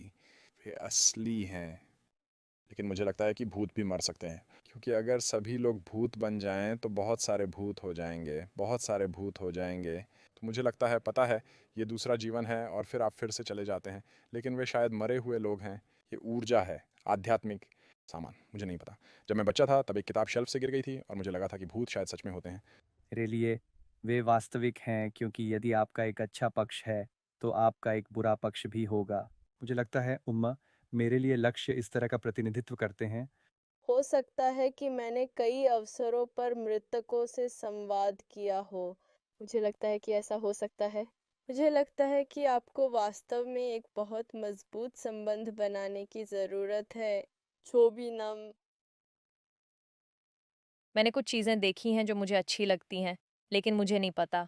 कुछ लोग आपको ठग भी सकते हैं, लेकिन मुझे लगता है कि इस दुनिया में कहीं ना कहीं कुछ लोग ऐसा कर सकते हैं। ठीक है, क्या आप सभी इस बात से सहमत होंगे कि दुनिया मृतकों की स्थिति को लेकर काफी उलझन में है? और क्या आप मृतकों और भूतों से संवाद कर सकते हैं? क्या भूत वास्तविक हैं? हाँ, लेकिन वे मरे हुए लोग नहीं हैं, वे राक्षस हैं। मृतकों का प्रतिरूपण करना। इसलिए जब लोग कहते हैं कि उन्होंने रात में किसी चीज को टकराते या हवा में उड़ते देखा, या उन्होंने कोई संकेत या आश्चर्य देखा, कोई डरावनी चीज, हाँ, मुझे इस पर एक पल के लिए भी शक नहीं है। लेकिन इन्हें ही आप राक्षस और बुरी आत्माएं कहते हैं। वे मृतकों का भेष बदल रहे हैं। और इसीलिए हमें यह समझना होगा कि जो मर गया है वह मर चुका है। क्योंकि अचानक यदि कोई व्यक्ति प्रकट होकर मूसा होने का दावा करता है और कोई नया संदेश देता है जो बाइबल के साथ विरोधाभास रखता है, तो वह कहता है, मेरे पास नए सबूत हैं। आप किस पर विश्वास करेंगे? आत्मा पर, चिन्हों पर और चमत्कारों पर? या आप जानते हैं कि दुनिया भर में मरियम कितनी बार लोगों के सामने प्रकट होती है संदेशों के साथ? वे उन्हें मारियन अपैरिशन कहते हैं। ये बहुत खतरनाक है क्योंकि इनमें से बहुत से संदेश बाइबल से संबंधित हैं। एक बात के लिए, यद्यपि मरियम एक धर्मपरायण महिला थी, मैं उसे स्वर्ग के राज्य में देखने की आशा करता हूँ। बाइबल में कहीं भी हमें मृतकों से बात करने के लिए नहीं कहा गया है। वास्तव में ऐसा करना मना है। और फिर भी मैं ईसाइयों को हमेशा ये कहते हुए सुनता हूँ, हाँ मैं, आप जानते हैं, वे कहते हैं कि रॉबिन विलियम्स की मृत्यु हो गई है और वह स्वर्ग में भगवान के बारे में चुटकुले सुना रहे हैं। और मैं सोच रहा हूँ कि उन्हें ये विचार कहाँ से मिल रहे हैं। क्या मृत लोग जीवित लोगों से बातचीत करने या उन्हें परेशान करने के लिए वापस आते हैं? क्या बाइबल ऐसा कहती है? अय्यूब और आयन 21। किसी की मृत्यु के विषय में बात करें तो उसके पुत्र उसका सम्मान करने आते हैं, जबकि उसे इसकी जानकारी नहीं होती। वे नीचा दिखाए जाते हैं, उसे इसका एहसास नहीं होता। क्योंकि जीवित तो यह जानते हैं कि वे मरेंगे। यह सुलेमान है, स्वोपदेशक कु ओ और सिख। जिंदा लोग जानते हैं कि वे मरेंगे, लेकिन मरे हुए कुछ नहीं जानते, जरा भी नहीं। उन्हें कुछ नहीं पता। उनके पास अब कोई इनाम नहीं है क्योंकि उनकी यादें भुला दी गई हैं, उनका प्यार और उनकी नफरत भी। अगर वे आपसे नफरत करते थे और मर गए तो इस बात की चिंता मत कीजिए कि वे आपको सताएंगे। वे मर चुके हैं और अब उनकी ईर्ष्या खत्म हो गई है। अब से वे सूर्य के नीचे किए जाने वाले किसी भी काम में भागी न होंगे। सूर्य के नीचे का अर्थ है इसी जीवन में। पुनरुत्थान होगा क्योंकि कोई काम नहीं है, या युक्ति या ज्ञान या बुद्धि कब्र में। दोस्तों, बाइबल यही कहती है। मैं आपको 50 शास्त्र दे सकता हूँ, बस समय नहीं है। भजन संहिता 6 पद 5, मृत्यु में तेरा स्मरण नहीं रहता। अब आप सोचेंगे कि यदि कोई मर जाता है तो सबसे पहले वो भगवान को याद करता है। मरे हुए लोग प्रभु की स्तुति नहीं करते, न ही वे जो मौन हो जाते हैं। अय्यूब सीधु पद दल, वह अपने घर कभी नहीं लौटेगा। यदि आपको डर है कि वे वापस आएंगे और आपके घर पर हमला करेंगे।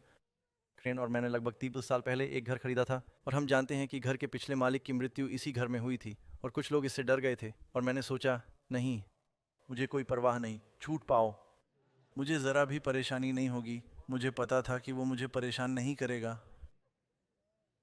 संख्या 4 प्रकाशित वाक्य की पुस्तक के अनुसार वह कौन है जिसके पास जीवन और मृत्यु की कुंजियां हैं?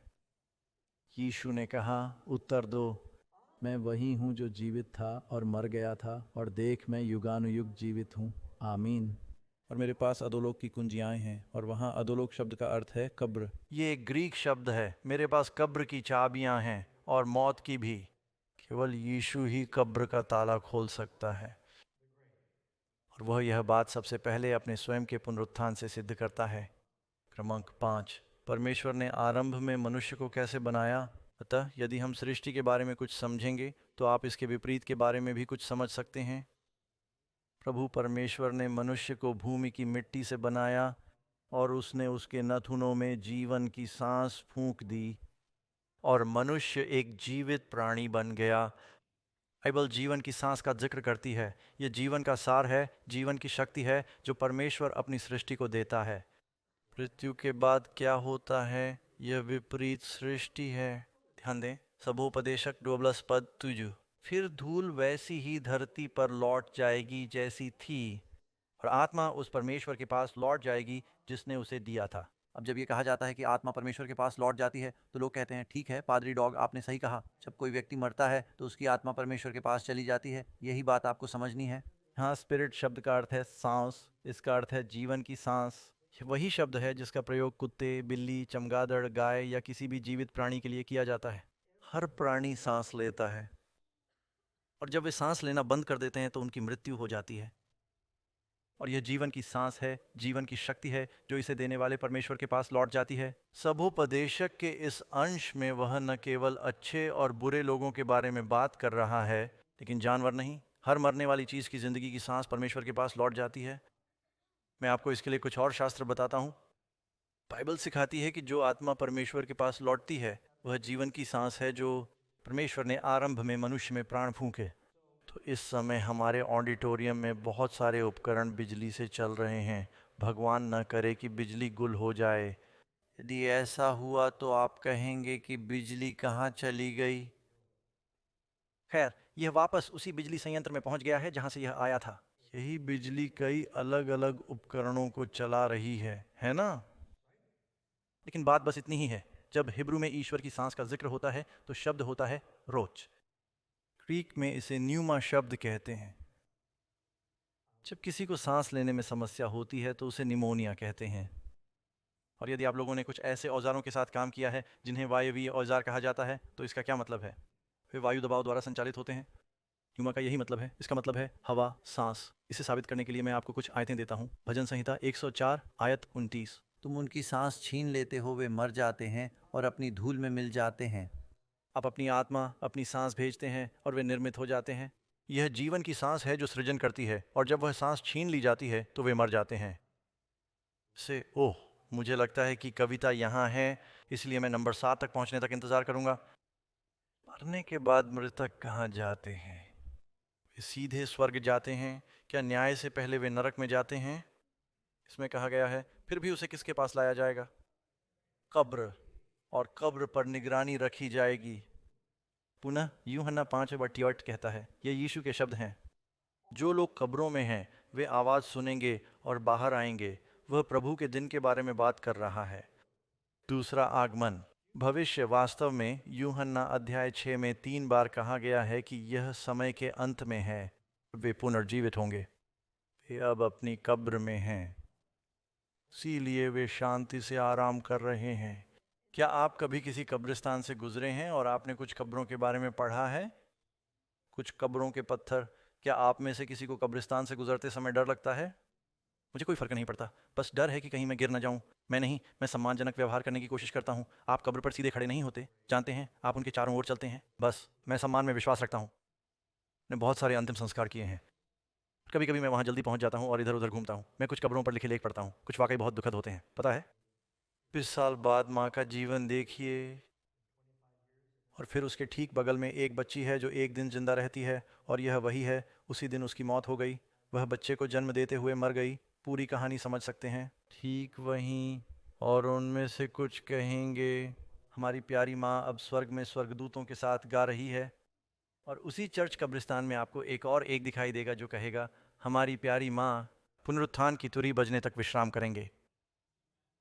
इससे मुझे पता चलता है कि कब्रिस्तान में जो कुछ हो रहा है उसे लेकर काफ़ी भ्रम की स्थिति है, और उनमें से कुछ तो मज़ेदार भी हैं। मुझे याद है कि वहाँ एक कब्र का पत्थर लगा था जिस पर लिखा था, मेरे दोस्त जब तुम जाओ तो रुक जाना, जैसे आप अब हैं वैसे ही मैं भी कभी था, जैसा मैं अभी हूँ वैसे ही आप भी जल्द ही हो जाएंगे। मेरे पीछे चलने के लिए तैयार हो जाओ। एक दिन स्कूल से घर आते हुए बच्चे ने इसे पढ़ा और उसने अपना क्रेयॉन निकाला और उसने लिखा कि मैं आपका अनुसरण करूंगा। मैं तब तक संतुष्ट नहीं हो सकता जब तक मुझे पता न चल जाए कि तुम कहाँ गए। इसलिए मुझे जेम्स डॉबसन याद है। उन्होंने कहा था कि उनके पिता ने उनकी माँ से कहा था कि वे उनकी कब्र पर पत्थर रखें। मैंने उससे कहा कि मैं बीमार हूँ। तो आप जानते हैं, हम इस पर हंस सकते हैं। कुछ मज़ेदार कब्रों पर भी लिखा है, लेकिन यह सब एक बहुत ही गंभीर विषय है। बाइबल कहती है कि वे कब्र में हैं। लोगों का क्या? पादरी डग, मुझे पता है आप मरते हैं, आप सीधे स्वर्ग या नर्क जाते हैं, क्योंकि मैं किताब पढ़ता हूँ। किसी की ऑपरेशन टेबल पर ही मौत हो गई, उनकी कार दुर्घटना हो गई और उन्होंने अपना शरीर त्याग दिया, और उन्हें नर्क या स्वर्ग का पूरा अनुभव हुआ, और इससे साबित होता है कि यह सच ही होगा। क्या हम अपना धर्मशास्त्र इस बात पर आधारित करते हैं कि किसी व्यक्ति को सांस लेना बंद हो जाने का अनुभव हुआ? उन्होंने अब प्रयोग कर लिए हैं, और वे ऐसे लोगों को जानते हैं जो इन निकट मृत्यु अनुभवों की रिपोर्ट करते हैं। उनके रक्त में कार्बन डाइऑक्साइड का स्तर बढ़ा हुआ है, और वे उन ऑक्सीजन की कमी से पीड़ित होते हैं जिससे मतिभ्रम होता है। और उनमें से कई लोग प्रकाश के इस चैनल को देखेंगे। उनमें से कईयों को ऐसा लगेगा कि मैं अपने शरीर से बाहर होकर अंदर देख रहा हूँ। और एक कारण यह है कि मैं जानता हूँ कि आप इन निकट मृत्यु अनुभव पुस्तकों पर भरोसा नहीं कर सकते। ये जानना मुश्किल है कि जब आप स्वर्ग या नरक के लिए मरते हैं तो क्या होता है, क्योंकि यदि आप किसी ईसाई देश में हैं, वे कहते हैं मैं स्वर्ग गया, मैं यीशु के साथ था। यदि आप किसी बौद्ध देश में हैं तो वे कहते हैं मैं पुनर्जन्म की प्रतीक्षा कर रहा था। अगर आप किसी हिंदू देश में हैं तो उन्हें मृत्यु के निकट का अनुभव होता है, और ऐसा कृष्ण के साथ हुआ था। वे अपने भगवान के साथ थे, और अपने प्रशिक्षण के आधार पर उनके अपने अलग अलग दृष्टिकोण होते हैं। अब भगवान किसी से बात कर सकते हैं। मैं इस बात पर जोर नहीं दे रहा कि यह संभव है कि किसी व्यक्ति को मृत्यु के निकट का अनुभव हो, और प्रभु उन्हें एक दर्शन या स्वप्न दे सकते हैं जो उनके लिए है। उन्हें कुछ बताने की कोशिश कर रहा है, शायद उन्हें जगा दूं या दिलासा दूं, मुझे नहीं पता। लेकिन आप अपने धर्मशास्त्र का आधार किसी व्यक्ति के उस स्वप्न पर नहीं बनाते जब उसके शरीर से ऑक्सीजन छीन ली जाती है। हम अपने धर्मशास्त्र को परमेश्वर के अपरिवर्तनीय वचन पर आधारित करते हैं। आमीन। आकाश और पृथ्वी मिट जाएंगे, यीशु ने कहा, मेरा वचन कभी नहीं मिटेगा। लोग कहते हैं तुम्हें पता है मेरे साथ भी ऐसा ही हुआ था, और मैं उसमें फंस गया था, और मैंने ये सब देखा, और इसी पर फिल्में भी बनाई गईं। मुझे पता है, अगर आपने सुना हो, एक किताब लिखी गई थी जो बहुत लोकप्रिय हुई, और उन्होंने इस बच्चे के बारे में एक पूरी फिल्म बना दी जिसमें कहा गया कि वह मर गया था। ऑपरेशन टेबल पर उसने अपने प्रियजनों को देखा और ऐसी बातें जानी जो केवल वे ही जानते होंगे, और बाद में उसने कबूल किया कि उसने ये सब कुछ गढ़ा था। जब किताब बेस्ट सेलर बन गई और उस पर फिल्म बन गई तो उन्होंने कहा मैंने तो ये सब कुछ गढ़ा है। तो हाँ, आप इसे इंटरनेट पर देख सकते हैं, बस अभी ऐसा मत कीजिए। संख्या फल। बाइबल स्पष्ट करती है कि राजा दाऊद बचा लिया गया है और स्वर्ग में है। नहीं रुको, मैंने गलत पढ़ा है। बाइबल स्पष्ट करती है कि राजा दाऊद बचा लिया गया है, तो क्या वह अब स्वर्ग में है? क्या दाऊद अब स्वर्ग में है? सबसे पहले हम बात कर रहे हैं कि अच्छे राजा दाऊद ने गोलियत को मार डाला, वह बच जाएगा। क्या हम इस बात से सहमत हैं? हाँ। बाइबल कहती है कि वह परमेश्वर के मन के अनुसार मनुष्य था। बाइबल दाऊद के बारे में क्या कहती है, इसे पढ़ें। प्रेरितों के काम अध्याय 2। ये यीशु के मरने के 50 दिन बाद की बात है। पीटर उपदेश दे रहा है, वह कहता है मैं तुम्हें कुलपिता दाऊद के विषय में खुलकर बता दूं कि वह मर चुका है और उसे दफनाया गया, और उसकी कब्र आज तक हमारे साथ है। यह दाऊद की कब्र की तस्वीर है, यह आज भी वहाँ मौजूद है। और फिर वह आगे कहता है दाऊद स्वर्ग में नहीं चढ़ा है। अब अगर आप बातचीत के लिए अंग्रेजी का इस्तेमाल करेंगे तो इससे ज़्यादा स्पष्टता कैसे हो सकती है? मर गया, दफन हो गया, स्वर्ग में नहीं। बाइबल कहती है कि दाऊद की मृत्यु ईसा से लगभग 1000 साल पहले हुई थी। इसमें कहा गया है कि वह अपने पिता के साथ सोया था। अब दाऊद को तो 3 साल हो गए। नहीं, डेविड ने मृत्यु में अपनी आंखें बंद कर लीं। और अगली बात जो वह जानता है वह यह है कि वह अपनी कब्र से बाहर आएगा और महिमामय शरीर के साथ हवा में मसीह से मिलेगा। और उसके लिए ये एक क्षण जैसा लगेगा। पलक झपकते ही ये 15 सेकंड जैसा प्रतीत होगा। इसलिए जो लोग मर जाते हैं वे निराश ना हों। आपके प्रियजन जो विश्वास में मरते हैं, आप उनके लिए आनंदित हो सकते हैं क्योंकि उनका अगला सचेत विचार प्रभु की उपस्थिति है।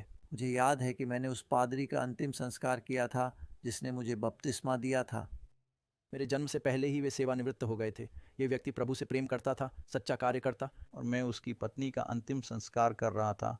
ये महिला एक संत थी। अपने बगीचे में काम करते हुए 90 की उम्र में उनकी मृत्यु हो गई। और वह उम्मा, उस सुबह उठकर उसने बाइबल अध्ययन किया और आखिरी बात जो उसने लिखी वह थी, हम नहीं मरेंगे।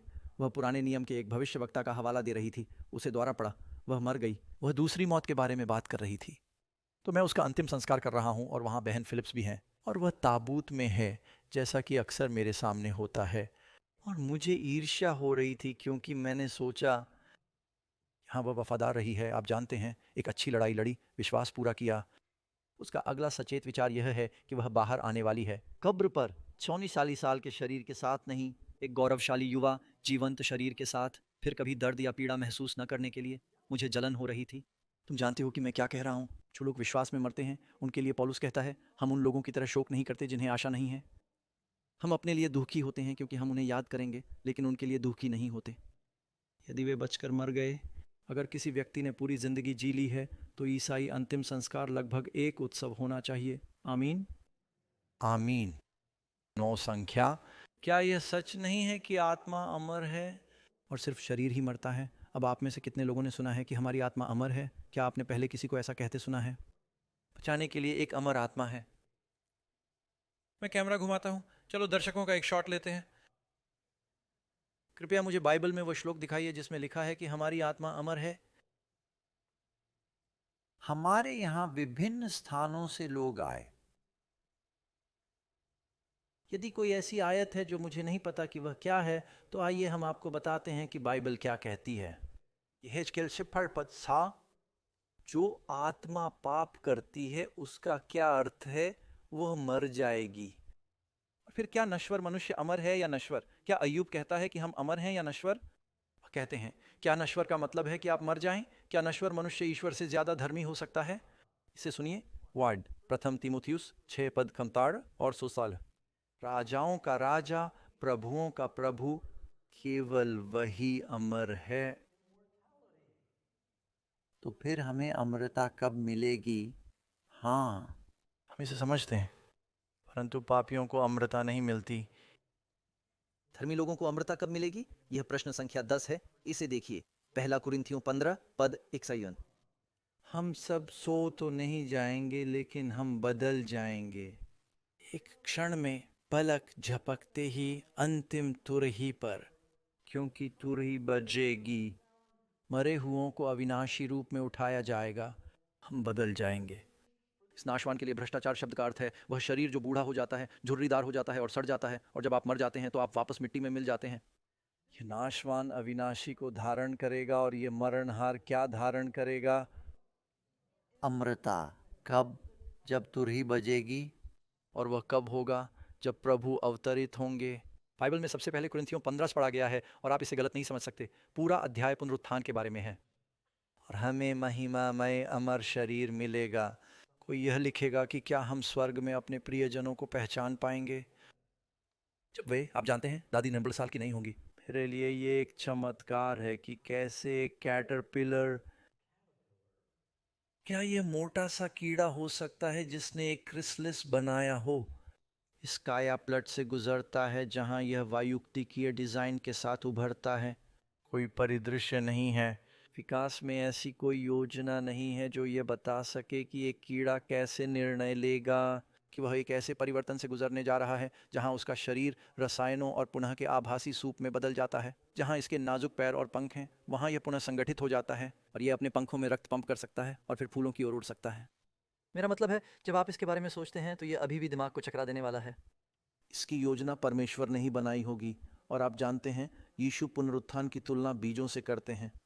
मैंने बीजों पर कुछ आश्चर्यजनक तथ्य प्रस्तुत किए हैं। बीज हजारों वर्षों तक जीवित रह सकते हैं।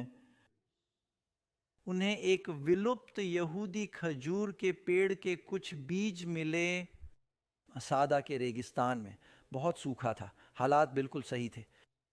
उन्होंने कई पौधे लगाए जिनमें से कुछ अब जीवित नहीं रह गए थे। लेकिन 2-3 बीज अंकुरित हो गए, उनमें से एक बड़ा पेड़ बन गया। अब वह कई साल पुराना हो गया है। वे इसे मेथुसेलह वृक्ष कहते हैं और अब ये फल दे रहा है।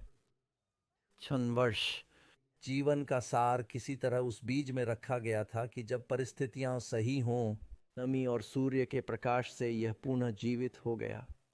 और बाइबल कहती है और पॉल कहते हैं परमेश्वर ऐसा कर सकता है, ये कोई रहस्य नहीं होना चाहिए। वह कुरिन्थियों को प्रोत्साहित कर रहा था कि परमेश्वर हमें पुनर्जीवित कर सकता है। प्रभु के लिए कुछ भी मुश्किल नहीं है। और आप में से कुछ लोग सोच रहे होंगे कि ठीक है पादरी डॉग, लेकिन अगर हमारा अंतिम संस्कार कर दिया जाए और हमारी राख बिखेर दी जाए, क्या भगवान वापस आएंगे और चारों ओर देखकर कहेंगे ओह वे तो हर जगह बिखरे पड़े हैं, मुझे नहीं लगता कि मैं उन्हें फिर से जोड़ पाऊंगा। इसकी चिंता मत करो दोस्तों, एक बात तो ये है कि वो पुराने शरीर को वापस नहीं जोड़ रहा है। वह आपके सार को ले लेगा। ये कुछ आज की तरह है। आप जानते हैं, आप अपने कंप्यूटर प्रोग्राम लेते हैं और उसे एक छोटे USB ड्राइव पर डाल देते हैं। आप अपना प्रोग्राम ले सकते हैं और उसे एक नए कंप्यूटर में प्लग कर सकते हैं और यह तैयार है। और इसीलिए वह आपके चरित्र का सॉफ्टवेयर लेगा और उसे नए हार्डवेयर में प्लग करेगा और तुम्हें एकदम नया शरीर मिलेगा। क्या ये बात समझ में आती है? आमीन कहो। ठीक है, सभी युवाओं ने कहा आमीन। थिस्सलुनीकियों 4:16 क्योंकि प्रभु आप ही स्वर्ग से उतरेगा, उस समय ललकार और प्रधान स्वर्गदूत का शब्द सुनाई देगा। प्रभु के पास प्रधान स्वर्गदूत की आवाज है और परमेश्वर की तुरही के साथ मसीह में मरे हुए लोग पहले उठेंगे।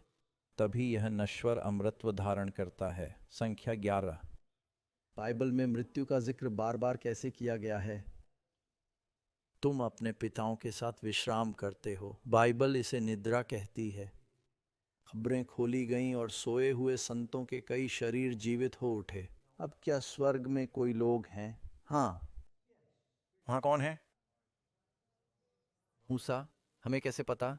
यहूदा की आयत 9 सिर्फ एक ही अध्याय है। यहूदा पद 9। हनोक बाइबल कहती है कि हनोक परमेश्वर के साथ चला और वह नहीं था क्योंकि परमेश्वर ने उसे ले लिया था, और यह बात नए नियम में भी दोहराई गई है।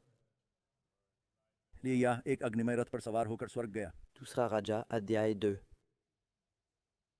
और मत्ती 7:39 कहता है जब यीशु मरा तो एक बड़ा भूकंप आया। उसने सबसे पहले कहा यह पूरा हो गया। आसमान में अंधेरा छा गया और बहुत बड़ा भूकंप आया और बहुत सी कब्रें, सभी नहीं। यरूशलेम में सोए हुए लोगों में से बहुतों की कब्रें खोल दी गईं और उसके पुनरुत्थान के बाद वे अपनी कब्रों से बाहर आए और शहर में कई लोगों को दिखाई दिए। और जब मसीह स्वर्ग पर चढ़े तो वे भी उनके साथ चढ़ गए। ये तो एक छोटा सा समूह ही रहा होगा, क्योंकि यूहन्ना, मरकुस और लूका ने इसका उल्लेख तक नहीं किया है। लेकिन कुछ कुलपति, हम नहीं जानते कि वे कौन थे। यूहन्ना बपतिस्मा देने वाला भी हो सकते थे, यह यशायाह भी हो सकते थे, हमें नहीं पता। कुछ श्रद्धालु अचानक शहर के दूसरे श्रद्धालुओं के सामने प्रकट हुए और बोले यीशु ही मसीहा हैं, वह जीवित हैं। ठीक वैसे ही जैसे मूसा और एलिय्याह पतरस, याकूब और यूहन्ना को दिखाई दिए थे। यरूशलेम के आसपास मरे हुए कुछ संत शहर के अन्य श्रद्धालुओं को दिखाई दिए। ये कहना कि यीशु ही मसीहा हैं, मैं यशायाह हूँ और हम साथ स्वर्ग जा रहे हैं, मुझे नहीं पता, लेकिन ये बहुत अस्पष्ट है। लेकिन कुछ लोग ऐसे भी हैं जो स्वर्ग गए। बाकी लोग क्या कर रहे हैं? फाड़ना। सो रहे हैं। शांति से आराम करो, वे अपनी कब्रों में हैं। यीशु ने कहा यदि तुम वहाँ की कहानी जानते हो, यूहन्ना अध्याय 11 पद 11, हमारा मित्र लाजर क्या है? मैं सो रहा हूँ, लेकिन मैं जाता हूँ कि शायद मैं उसे जगा दूँ।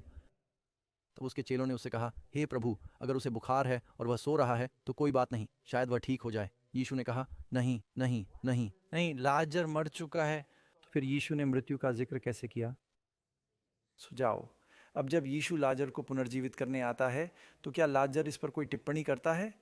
बाइबल कहती है इसी प्रकार परमेश्वर उन लोगों को भी अपने साथ ले आएगा जो यीशु में सोए हुए हैं। कुछ लोग सो रहे हैं, इसलिए कहा गया है कि उसे अपने साथ लाओ, क्योंकि मसीह में मरे हुए लोग पहले जी उठते हैं। अतः जब प्रभु स्वर्ग से आते हैं और पृथ्वी के चारों ओर चक्कर लगाते हैं, और जो मसीह में मरे हैं वे उससे मिलने के लिए हवा में उठा लिए जाते हैं, वे वहाँ पहले पहुँच जाते हैं। तो जब हम रूपांतरित होते हैं और उसमें विलीन हो जाते हैं तो वे उसके साथ होते हैं। समझ रहे हैं? यह हमें क्रम से बता रहा है कि यह कैसे होता है, ताकि हमारा पुनर्मिलन हो सके। वे हमसे 1000 साल पहले स्वर्ग का आनंद नहीं ले रहे हैं। हम सब मिलकर उस शानदार अनुभव का जश्न मनाएंगे। इसमें कहा गया है तब हम सब मिलकर प्रभु के साथ होंगे। इसलिए इन बातों से एक दूसरे को शांति दो। अब मैं तुम्हें एक बात सोचने पर मजबूर कर दूं, बस अपनी समझ का इस्तेमाल करो। बाइबल में लगभग 1 दर्जन पुनरुत्थानों का जिक्र है। मुझे सब याद नहीं, लेकिन मैं कोशिश करूँगा। एलिय्याह एक लड़के को पुनर्जीवित करता है, विधवा का लड़का मर जाता है। दिलचस्प बात यह है कि एलीशा ने शूनेमिन स्त्री के एक लड़के को फिर से जिंदा किया। आपके पास एक ऐसा आदमी है जिसे एलीशा की हड्डियों पर गिरा दिया गया था, वह फिर से जीवित हो गया। आपके पास मूसा है जो पुनर्जीवित हो गया है। यीशु ने यारीस की बेटी को पुनर्जीवित किया। यीशु ने नाइन की विधवा के पुत्र को पुनर्जीवित किया। यीशु ने लाजर को पुनर्जीवित किया। पॉल, हमारा मानना है कि यूतुखुस खिड़की से गिरकर मर गया। उन्होंने कहा कि वह मर चुका है, और पॉल ने कहा कि उसकी जान अभी भी उसमें है। यदि वहां ऐसा हुआ तो यह एक और पुनरुत्थान होगा। फिर पॉल को पत्थरवाह किया गया और उन्होंने सोचा कि वह मर गया है, लेकिन वह फिर से जीवित हो गया। शायद वे प्रार्थना नहीं कर रहे थे। परमेश्वर ने कहा, देखो पॉल, मेरा काम अभी पूरा नहीं हुआ है, उठो। परमेश्वर ने अभी अभी पॉल को जिंदा किया है। हमें नहीं पता, मेरा मतलब है, लेकिन हो सकता है कि वह एक मौत हो, और मैं शायद कुछ लोगों को छोड़ दूं। मुझे लगता है कि ओह पीटर, पुनर्जीवित डोरकास, शुक्रिया। तो बाइबल में लगभग 1 दर्जन पुनरुत्थानों का जिक्र है। अब आप एक समाचार एजेंसी में काम करती हैं। BBC, फॉक्स, CNN अपनी समाचार एजेंसी चुने। आपने अभी अभी सुना है कि पुनरुत्थान हुआ है और बहुत सारे गवाह इसकी पुष्टि कर रहे हैं। अब दुनिया भर से अपने माइक्रोफोन के साथ उनके पास दौड़ेंगे।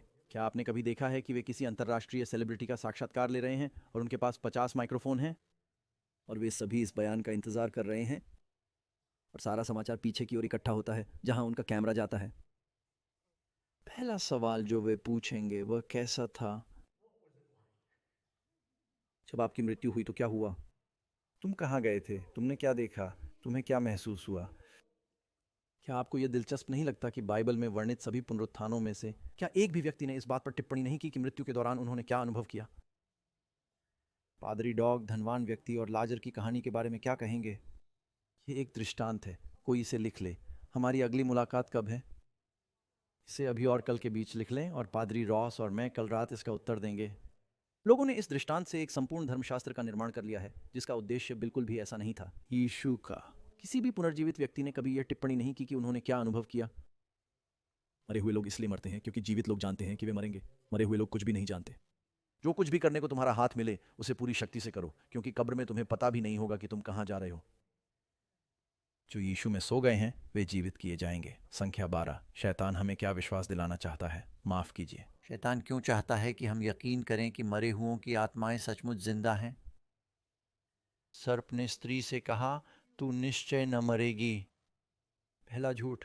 और क्या यह अजीब नहीं है कि पादरी भी शैतान का झूठ दोहरा रहे हैं? आप वास्तव में नहीं मरते। तुम सीधे स्वर्ग जाओगे, तुम सीधे नरक जाओगे। आप किसी पुनर्जन्म की प्रतीक्षा में जाते हैं, आप पाताल लोक जाते हैं, आप अधर में लटक जाते हैं। उनके पास ये सारे सिद्धांत हैं। बाइबल कहती है कि तुम सो रहे हो, तुम मर चुके हो, तुम बेहोश हो। झूठे मसीहों, यीशु ने कहा, झूठे भविष्यद्वक्ता धोखा देने के लिए बड़े बड़े चिन्ह और अद्भुत काम दिखाएंगे, यदि संभव हो तो यहाँ तक कि चुने हुए लोगों को भी। अगर अचानक पूरा शहर मैरी की इस बड़ी छवि को देख ले और वह कोई संदेश दे रही हो, यह धर्म ग्रंथ के विपरीत हो सकता है। कितने लोग बाइबल में कही गई बातों के बजाय जो वे देखते हैं उस पर विश्वास करेंगे? बहुत से लोग जो देखते हैं उस पर विश्वास कर लेते हैं क्योंकि वे नहीं जानते कि बाइबल क्या कहती है। केवल उसी बात पर विश्वास कर रहे हैं जो वे पादरी से सप्ताह में एक बार सुनते हैं, और आप जानते हैं, और वह कहता है, ओह सब कुछ बढ़िया है, आप बेहतर बन सकते हैं। और वे बस यही सुनते हैं कि किस तरह की बातें एक लापरवाह, अवाक, खुश, फूहड़ किस्म की ईसाई धर्म बाहर। वे पूरी बात नहीं सुन रहे हैं, इसलिए उनमें से बहुत से लोग धोखा खा रहे हैं। झूठे मसीह और झूठे भविष्यद्वक्ता उठ खड़े होंगे और बहुतों को धोखा देंगे, क्योंकि शैतान स्वयं अपने आप को ज्योतिर्मय स्वर्गदूत में बदल लेता है। इसलिए यह कोई बड़ी बात नहीं है कि उसके मंत्री भी स्वयं को धार्मिकता के सेवकों में बदल लें। उनका अंत उनके कर्मों के अनुसार होगा। वहाँ बहुत सारे नकली मंत्रालय हैं जो लोगों को धोखा दे रहे हैं। मैं ये भी कहना चाहता हूँ कि मैं अन्य चर्चों में बहुत से मंत्रियों को जानता हूँ जो मुझे लगता है कि ईमानदार, मुझे लगता है कि वे प्रभु से प्रेम करते हैं, मुझे लगता है कि वे बाइबल पढ़ाते हैं, वे अपना सर्वश्रेष्ठ प्रयास कर रहे हैं। हम कुछ बिंदुओं पर सम्मानपूर्वक असहमत होंगे, लेकिन कुछ धोखेबाज लोग ऐसे हैं जो लोगों का फायदा उठा रहे हैं, और ऐसा करते हुए वे अपनी चेकबुक पर पैसे जमा कर रहे हैं। संख्या 13। अंतिम दिनों में शैतान इन दुष्ट आत्माओं का कितना प्रभावशाली उपयोग करेगा। पुराने सांप को शैतान और शैतान कहा जाता है जो कितना धोखा देता है। पूरी दुनिया को धोखा दे रहा है। और हर मगिदोन की लड़ाई से ठीक पहले ये अशुद्ध आत्माएं वे विश्व नेताओं को धोखा देने के लिए दुनिया भर में जा रहे हैं। आप में से कुछ लोगों को याद होगा कि वर्षों पहले किसी ने रोनाल्ड रीगन की हत्या का प्रयास किया था। उस समय से ये दस्तावेजीकरण हो गया है और वह इसे खुलकर स्वीकार करेगी। नैन्सी रीगन ने कहा कि जब वह काम कर रही थी तब उन्होंने एक ज्योतिषी से परामर्श करना शुरू किया। राष्ट्रपति रीगन को उनके कार्यक्रम के बारे में बताया गया। हिलेरी क्लिंटन ने कहा कि हाँ, उन्होंने अपनी मित्र सिल्विया ब्राउन से बात की थी। और यह जानने के लिए कि मैं एक बेहतर प्रथम महिला कैसे बन सकती हूं, मैंने एलेनोर रूजवेल्ट की भावना से जुड़ने का प्रयास किया। और मैरी टॉड लिंकन, उनके घर में आध्यात्मिक साधनाएं होती थीं। अब अब्राहम ने ऐसा नहीं कहा, लेकिन मैं सिर्फ ये कह रहा हूं कि ऊंचे पदों पर बैठे लोग हैं, जैसा कि मैंने अभी सुना है। शायद मैं बात को बहुत जल्दी उजागर कर रहा हूं, क्योंकि हम इस बारे में बाद में बात करेंगे। ये कौन है? पीटर थील, पेपाल का अरबपति, अब एंटी क्राइस्ट की बात कर रहा है। हाँ, मैं आपको वह लेख बाद में पढ़ूंगा। बड़ा बाबुल गिर गया है, वह दुष्ट आत्माओं का निवास स्थान बन गया है। याद रखो, परमेश्वर के लोग बाबुल में हैं, बाबुल में दुष्ट आत्माएं धोखा दे रही हैं। और हर गंदी आत्मा, हर बुरी आत्मा के लिए एक जेल। दुनिया में अध्यात्मवाद है आपके जादू से, और मुझे लगता है कि इनमें से एक शब्द फार्मेसिया है, यानी ड्रग्स। तुम्हारे जादू टोने से सभी राष्ट्र धोखा खा गए। संख्या 14। परमेश्वर दुष्ट स्वर्गदूतों द्वारा किए गए इन चमत्कारों को किस दृष्टि से देखता है? बाइबल कहती है कि एक पुरुष या एक महिला जो कोई माध्यम है, उसे जरूर मौत की सजा दी जाएगी। अब दोस्तों, मैं किसी से भी डायन का मुकदमा शुरू करने के लिए नहीं कह रहा हूं। ये उस समय की बात है जब इज़राइल के लोग एक धर्मतंत्र थे, और जब परमेश्वर उनका राजा था, तब यदि उनके बीच में कोई ऐसा व्यक्ति था जो मृतकों से परामर्श करता था, सजा सबसे कड़ी सजा थी। मैं इसे सिर्फ इसलिए पढ़ रहा हूं ताकि आप समझ सकें कि परमेश्वर ने इसे किस नज़र से देखा। वह जानता था कि लोगों को दुष्ट आत्माएं गुमराह कर सकती है और उन्हें बर्दाश्त नहीं करना चाहिए। लोग मृतकों से संपर्क करने का प्रयास कर रहे हैं।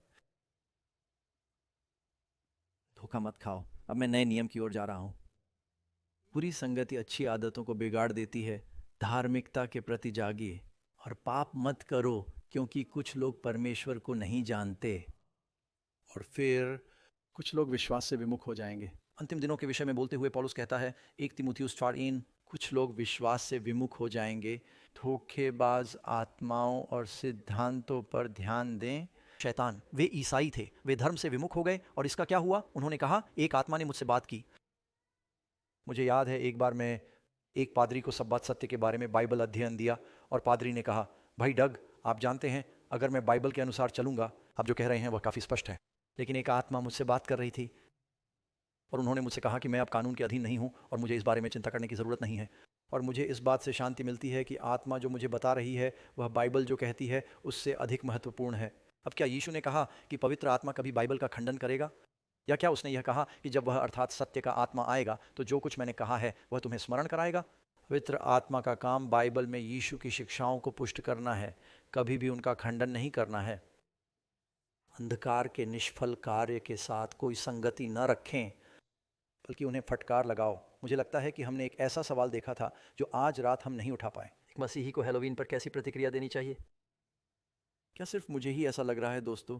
ऐसा लग रहा है जैसे ईस्टर लगभग ख़त्म हो गया है और दुकानों में हैलोवीन का सामान आ गया है।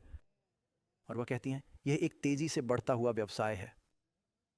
और कैलिफोर्निया में हमारे पूरे पड़ोस में मुझे पता है कि बच्चे बाहर जा रहे हैं। वे आनंद ले रहे हैं और यह एक सांस्कृतिक बात है, लेकिन एक ईसाई होने के नाते मैं सोचता हूँ कि मुझे भाग लेने में शांति महसूस नहीं होती। एक छुट्टी में, आप जानते हैं, इसका पता ड्रूइड पुजारियों द्वारा मूर्ति पूजक देवताओं को भेंट चढ़ाने से लगाया जा सकता है। और अगर आप हमें कोई दावत नहीं देते, हम एक चाल चलने वाले हैं। ये बस कुछ भयावह है। आप जानते हैं, लोग, उनके लॉन और कब्रों पर बड़े बड़े कंकाल हैं, और कंकाल वाले लोग कंकाल कुत्तों को टहलाते हैं, और छोटे बच्चे भूत प्रेत और चुड़ैलों की तरह कपड़े पहन कर आते हैं। और मैं बस नहीं, जब वे दरवाज़ा खटखटाते हैं तो मैं उनके चेहरे पर दरवाज़ा नहीं बंद कर देता। हमने दरवाज़ा खोला और कहा, लीजिए, हमारे पास किशमिश का एक डिब्बा और एक बाइबल का पर्चा है आपके लिए। और आप जानते हैं कुछ चर्च ऐसे होते हैं जो बस दरवाज़ा बंद करके कहते हैं हम हैलोवीन में विश्वास नहीं करते। क्या आपको लगता है कि आप इसे गवाही देने के एक अवसर के रूप में इस्तेमाल कर सकते हैं? आमीन। अमेजिंग फैक्ट्स में ऐसी पुस्तिकाएं हैं जिन्हें आप हैलोवीन के लिए बच्चों को देने के लिए ऑर्डर कर सकते हैं। जब आप उन्हें यह देंगे तो वे शायद नाराज़ हो जाएंगे, इसलिए उन्हें किशमिश भी दे दीजिए। लेकिन हो सकता है कि उनमें से कुछ लोग ये छोटी छोटी किताबें पढ़ें। ये बहुत दिलचस्प छोटी छोटी कॉमिक्स हैं कि वे पढ़ सकें, इसलिए मेरा मानना है कि आप जानते हैं कुछ सांस्कृतिक छुट्टियां हैं जिनका हम आनंद ले सकते हैं। मतलब थैंक्स गिविंग का आनंद किसे नहीं लेना चाहिए? क्या हम सभी को आभारी नहीं होना चाहिए? लेकिन अगर कोई एक छुट्टी है जिसके बारे में मुझे लगता है कि ईसाइयों को उत्साहित नहीं होना चाहिए तो वह है हैलोवीन। इसके साथ बहुत सारी बुरी चीज़ें जुड़ी हुई हैं। शरीर के काम जो प्रत्यक्ष हैं, जो व्यभिचार, अशुद्धता, अश्लीलता, मूर्ति पूजा, जादूटोना। अपने उन लोगों के बारे में पढ़ा जो आग की झील में डाले जाएंगे। प्रकाशित वाक्य 21 में क्या लिखा है? जादूगरों का भाग उस झील में होगा जो आग और गंधक से जलती है, जो दूसरी मृत्यु है। मुझे नहीं पता कि मैंने टेक्सास में कोई नहीं देखा है। कैलिफोर्निया में तो ये हमें मिल गए। जब मैं न्यूयॉर्क शहर में था तो कुछ शहरों में ज्योतिषी लिखा था। हस्तरेखाविद, अतीन्द्रिय विशेषज्ञ, क्या आपके आसपास ऐसे व्यवसाय हैं? हाँ, और आप जानते हैं उनके पास हीरा 800 मानसिक शक्तियाँ हुआ करती थीं। आप इस नंबर पर कॉल करते थे और वे आपको मानसिक जानकारी देंगे। मेरा एक दोस्त था जो बहुत जिज्ञासु और थोड़ा शरारती था। उसने उस नंबर पर कॉल किया और उन्होंने कहा, ठीक है, क्या हमें आपका क्रेडिट कार्ड मिल सकता है? और उसने कहा, ठीक है, अगर तुम मानसिक रूप से सक्षम हो आप मुझे बताइए और तब मुझे पता चलेगा कि आप मेरे अन्य प्रश्नों का उत्तर दे सकते हैं। हाँ, लेकिन ऐसे लोग भी हैं, आप जानते हैं कि हाँ, और आप जानते हैं कि ये क्या है? वे जवाब ढूंढ रहे हैं। लोग जानना चाहते हैं कि भविष्य क्या है। इसीलिए हम ये भविष्यवाणी सेमिनार आयोजित करते हैं। परमेश्वर अपने वचन में आपको भविष्य बता सकता है। आपको किसी ज्योतिषी के पास जाने की जरूरत नहीं है। परमेश्वर आपको भविष्य का वह भाग बताता है जिसे हमें जानना आवश्यक है। आपको बता सकता है कि यदि आप परमेश्वर से मुंह मोड़ लें तो आपका भविष्य क्या होगा। वह आपको बता सकता है कि यदि आप अपने जीवन में उसकी इच्छा का पालन करते हैं तो आपका भविष्य कैसा होगा। आप भविष्य जान सकते हैं। आप जान सकते हैं कि आपका जीवन अच्छे हाथों में है। आप ये भी जान सकते हैं कि दुनिया का भविष्य क्या है। संख्या 15। परमेश्वर अपने लोगों को कौन सी शानदार सामर्थ्य देता है? उत्तर, कि मैं उसे और उसके पुनरुत्थान की शक्ति को जान सकूं। अब मैं मरना नहीं चाहता, लेकिन मुझे मरने से डर नहीं लगता। यह वैसा ही है जैसा वुडी एलन ने कहा था, मुझे मौत से डर नहीं लगता, मैं बस उस वक्त वहां नहीं रहना चाहता जब वह घटित हो। मैं उन लोगों में शामिल होना चाहूंगा जो यीशु के आने पर जीवित होंगे। क्या आप आमीन कह सकते हैं? आप जानते हैं जब यीशु आएगा तो वहाँ 2 प्रकार के लोग होंगे। मूसा और एलियाह पहाड़ पर मसीह के साथ थे। ये दूसरे आगमन का एक लघु चित्र था। मूसा की मृत्यु हो गई परंतु वह पुनर्जीवित हो गया। एलियाह का भी स्वर्ग में अनुवाद किया गया। यही वह शब्द है जिसका हम प्रयोग करते हैं। वास्तव में कभी मृत्यु का अनुभव नहीं किया। वह इस परिवर्तन से गुजरे जहां पलक झपकते ही उन्होंने अपना महिमामय अमर नया शरीर प्राप्त किया। और अगर मैं चुन सकता, मैं उस समूह का हिस्सा बनना चाहूँगा जो किसी तरह भविष्य में आने वाली घटनाओं से बच जाएगा। और यीशु ने कहा, हम ऊपर देखेंगे। उसने कहा, जब तुम ये चिन्ह घटित होते देखो तो अपने छुटकारे के लिए अपने सिर ऊपर उठाना। कहते हैं हर आंख उसे आते हुए देखेगी। कुछ बचाए हुए लोग होंगे जो यीशु को आते हुए देखेंगे। वे मृत्यु के कष्टों से बच जाएंगे और वे कहेंगे, हे मृत्यु, तेरी कब्र कहाँ है, तेरी जीत कहाँ है? मैं यही बनना चाहता हूँ, मैं उस समूह में शामिल होना चाहता हूँ। आमीन। तो आप सब मेरे लिए दुआ कीजिए, क्योंकि जब मुश्किलें आती हैं तो मैं थोड़ा बहुत दिखाई देती हूँ। आपको ये पता है ना?